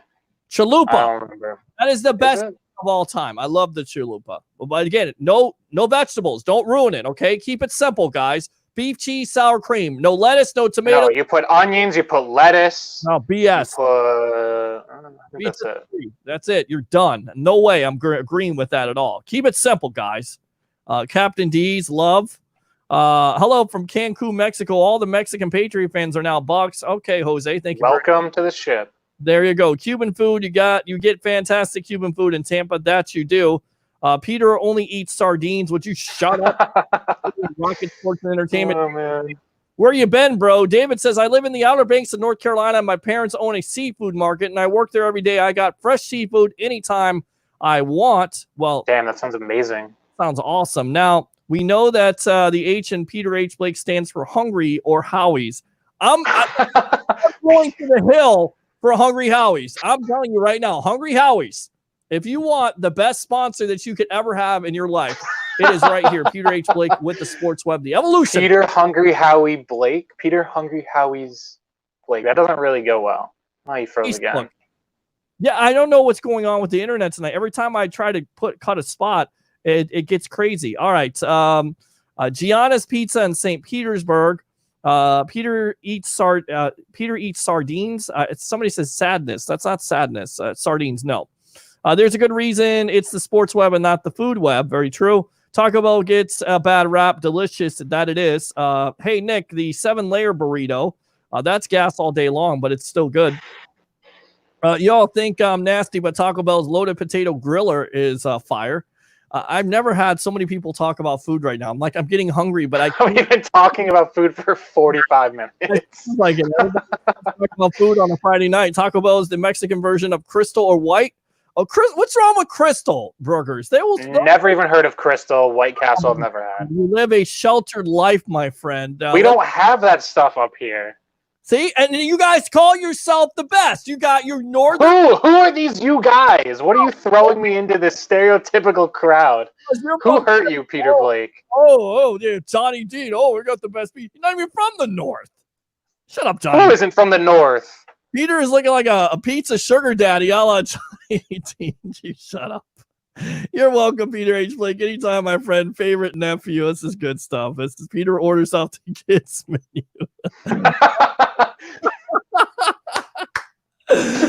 Oh, Baja Blast. That is great. Baja Blast. You can't go wrong. Peter Hungry Howie's Blake. You guys are jerks. They really can't find a better sponsor anywhere. It's right here. Really can't. I'm Mexican. Taco Bell is good, but not Mexican food. Oh, of course it's not Mexican food, but it's a trash American fast food chain. He belongs to the Neats. Laugh out loud. Jose, missed the pizza taco a lot. Can't get that in Mexico. You know when you used to be able to have a pizza taco or a Mexican pizza was when you were in like elementary or middle school. Do you remember that? The taco pizza? We had the taco pizza, but the other way around? Pizza tacos? Wait a minute. The Mexican pizza. Yes, we had that. The Mexican pizza. But the taco salad Fridays were the best day of the week. Let's see here. Hold on a sec. Are we good? Oh. Yeah, we're definitely freezing up tonight, man. I don't know what's going on. I think it's all the comments. Everybody's laughing. It's Hungry Howie's it probably is. Trying to DDoS you. If you prefer Dunkin' Donuts over Krispy Kreme donuts, you cannot be trusted. I don't. I love Krispy Kreme. Dunkin' Donuts is fine. Yeah, I mean, we have Dunkin' Donuts on every corner, but you can't. I mean, Krispy Kreme is this whole step above. Yeah, it's totally step. There's nothing wrong with Crystal. I love Crystal. There was a compliment there. Peter's also looking for a woman who who doesn't like. He puts ketchup on it too, like Patrick Mahomes. So that's BS. Now you don't do that. You not put ketchup on steak. You put A1 on steak, or you eat it. You don't put anything on it. You put rub on it, and then you eat it like that. Because I don't make good, I make it Cajun style. That means I make it burnt. So in order to hide that burnt, I've got to put. What is wrong with your food takes, Peter? You burn your steak? I'm not a good cook. That's what I'm trying to say. That's why I probably eat out a lot. The no has been brought in. Crystals are the shardy stepchild of White Castle. Thanks a lot, Travis Feely, for nothing.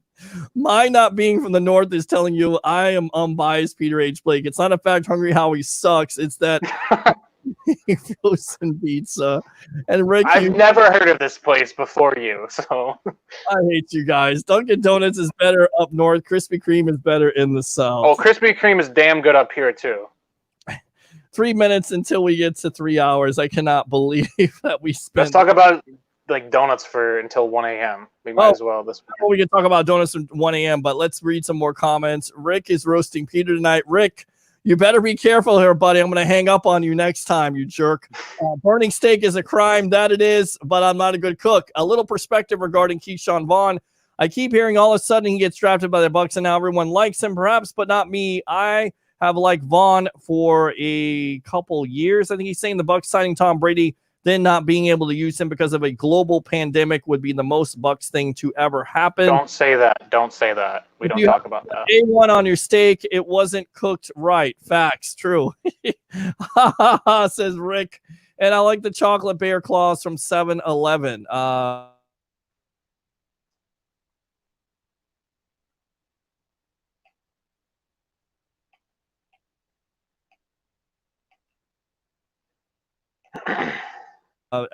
tell you what, I don't know what's going on tonight with the Wi-Fi. I think it's maybe on your end. Dunkin' Donuts sucks. Oh, you're blaming me now? Blaming you. He said, I like the chocolate bear claws from 7-Eleven. And Peter's, I don't know. Like I said, guys, there's some nights we go 3 hours. We have a couple freeze ups, so you have to excuse it. But yeah, I mean, ice cream. What do you prefer? What's the flavor of choice? For me, it's the flavor of choice has got to be something peanut butter for me. Cookies, peanut butter. I had peanut butter. What was it? It was caramel peanut butter cookie dough from like a local ice cream restaurant in my town. So good. You can't beat it. All right, let's read some more comments. We talk about bad autos, but who do you think has the best auto? Best automobile, you're saying? I don't know what that means. As a DJ Khalid would say, another one that AOL is slow tonight. My top burger chains in the USA: White Castle, Whataburger, In-N-Out, Steak and Shake. Steak and Shake sucks. Is that what you said? What? Oh my! What, Five Guys at 4? That's a crime. And then, but butter pecan ice cream, Moose Tracks. I like cookies and cream. I also like. People are gonna hate this take so much, but it's true. Rocky Mint Road. chocolate chip ice cream, trash. That's trash. Mint is for brushing your teeth and chewing gum. It is not for ice cream and mint, obviously. Okay, a dust storm from Africa was stretched in parts of Florida, Georgia, Louisiana, and Texas this weekend, 5,000 miles long. What's next? I mean, we had killer hornets. We had a pandemic. We had athletes dying. What's next? A sandstorm? Yep, looks like it's going to happen. Did Peter switch? Hungry Howie's opens up everywhere. Look at this. Did Peter switch the Wi-Fi with the up guy? No idea what that means. Okay, another long comment that blocks our face. Johnny Dean, let me tell you about my best friend back in the day in Lakeland. Mr. Scott Marchant knows the Tampa Bay Buccaneers like nobody that I ever knew besides Mr. Peter H. Blake. So let me recommend we all call on this dude, the other dude, Scott Marchant, to come forward and tell us about more than he's forgotten than most would ever know about the Tampa Bay Buccaneers, because he's a true Buccaneer fanatic. Joshua Cole Allen, best autograph, guys. Get with it. No idea. Steak and Shake doesn't suck at all. Those burgers are like crack. I don't know what they put in them, and especially when you can get one for $4 with the shake and a fry. Just saying, $4 or $5 for that. That's a pretty damn good deal. Autograph is what he was saying, and Nick is coming in hot. I'll tell you what, I think we should probably end it here. Final thoughts tonight. I mean, we should probably stop before any more horrific food takes get brought up by yours truly over there. Final thoughts. I mean, we're rolling. I mean, training camp. Let's get back to actual football for a second. Yeah. Training camp is set to open up on time, July 28th. It's unclear if that's when the teams with new head coaches can start, or if that's universal. I guess we'll find that out as we approach. But so far, the NFL is saying, we're going as planning the dates as usual. I mean, I don't know if they're going to have fans in the stands. The media is probably not going to be present, but I'm just crossing my fingers for games. I mean, without fans, it's fine with me. I know I said that last time that I needed fans in the stands, but I just want games. All right, this guy says, Rick Hughes says, not Steak and Shake. We're talking Shake Shack. Shake Shack. Yeah, I'd say that 3 times. All right. So follow you at Nick Citro there on Twitter. What kind of poll you got coming out there? Who am I facing? Hopefully everybody is voting for me, not on the strength of me promoting Hungry Howie's tonight. Please vote for me. Who am I facing? Yeah, so we got, I mean, it's just a fun, people wanted me to do more Twitter brackets. I don't want to have fun. I want to win. All right, well, then you got to go vote for Peter. Tell people to go vote for you. It's, I just, people signed up to get a spot. I seeded it by followers. 64 bracket, just like March Madness. I don't remember who you're actually facing, but I think your matchup's going on right now. So everyone go vote for Peter. I'm going to be giving away a signed Vita Vea mini helmet, probably in the next few weeks. So you have to follow me on Twitter. That's your incentive right there to find the contest details. And we'll probably, give it away on the show. Haven't really finalized exactly what we're going to do yet, but you want the mini helmet, you got to follow me. All right, you got to go follow him and go vote for me and go vote for Bucks Report. Thanks a lot. No nonsense, Mr. Nick Citro, coming on tonight on the Evolution of Sports Talk Television. All right. Thanks for having me on. Always fun. Just you probably should stop talking about food. Yeah, exactly. I'm hungry now. All right, good stuff. Shut up. Anyway, guys, thanks a lot for tuning in tonight. Thanks to the legend himself, Mr. Leo Haggerty, former Coach Scout and now media member of Night Sports Productions. Kenny Morales from Spectrum Sports. Of course, we had Joshua Cole Allen. And then, of course, no nonsense, Mr. Nick Citro and the dude. And, of course, the webheads and all the callers will be back on Monday night with the sports talk legend, Tampa Bay sports talk legend, Mr. Al Keck. 40 years of sports broadcasting experience, WTSP Channel 10, WFTS Channel 28. Definitely enjoy your weekend and do 3 things for me on this early Saturday morning. Bring your passion, bring your excitement. Just don't bring any nonsense. I'm your host, Peter Blake, and go enjoy some Hungry Howie's pizza. I'm giving you something to think about. See you later.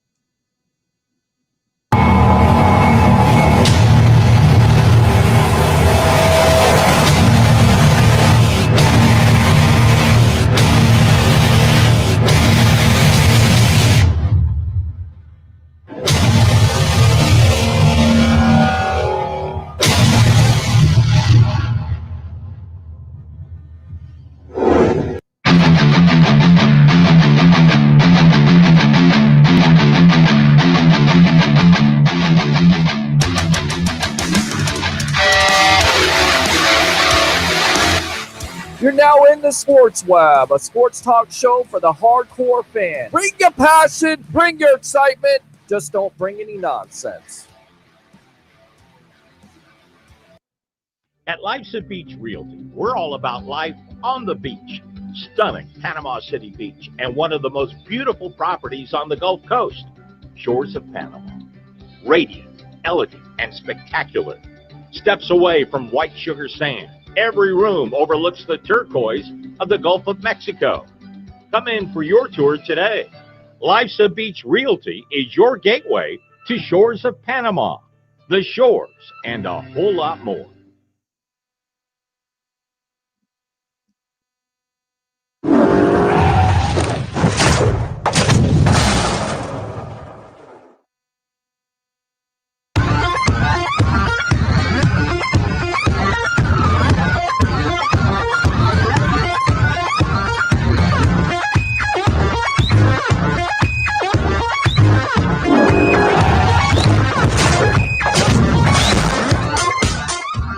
Come to Sam Ash for hundreds of exclusive holiday deals on music and sound gear from the most iconic brands. Save big on professional and starter guitars, drums, digital pianos, horns, violins, DJ, and electronic production equipment. Supercharge your home studio with deals on podcasting, streaming, and AV equipment like speakers, microphones, headphones, and acoustic treatment. Plus, with 36 months no-interest financing on thousands of items, you can get the gear of your dreams right now. From our incredible selection and service to our lowest price guarantee for over 95 years, real musicians know you only go to Sam Ash. Bruce Arians here with your Tampa Bay Buccaneers. During these difficult times, it's important that we all show we care about our community's health. You could spread COVID-19 without knowing it. Wear a mask, wash your hands, keep your distance from each other, stay strong, and go Bucks.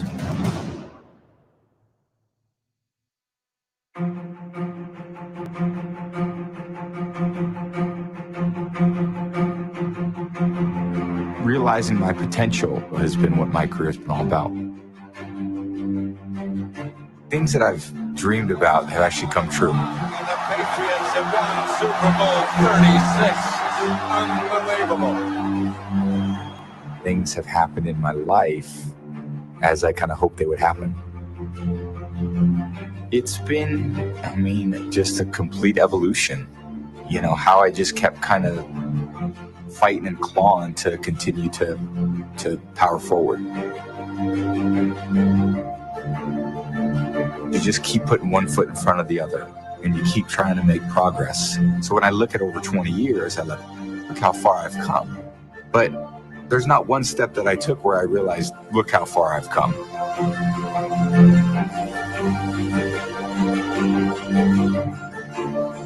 But those series of steps that I put together, I go, wow, that's quite a journey.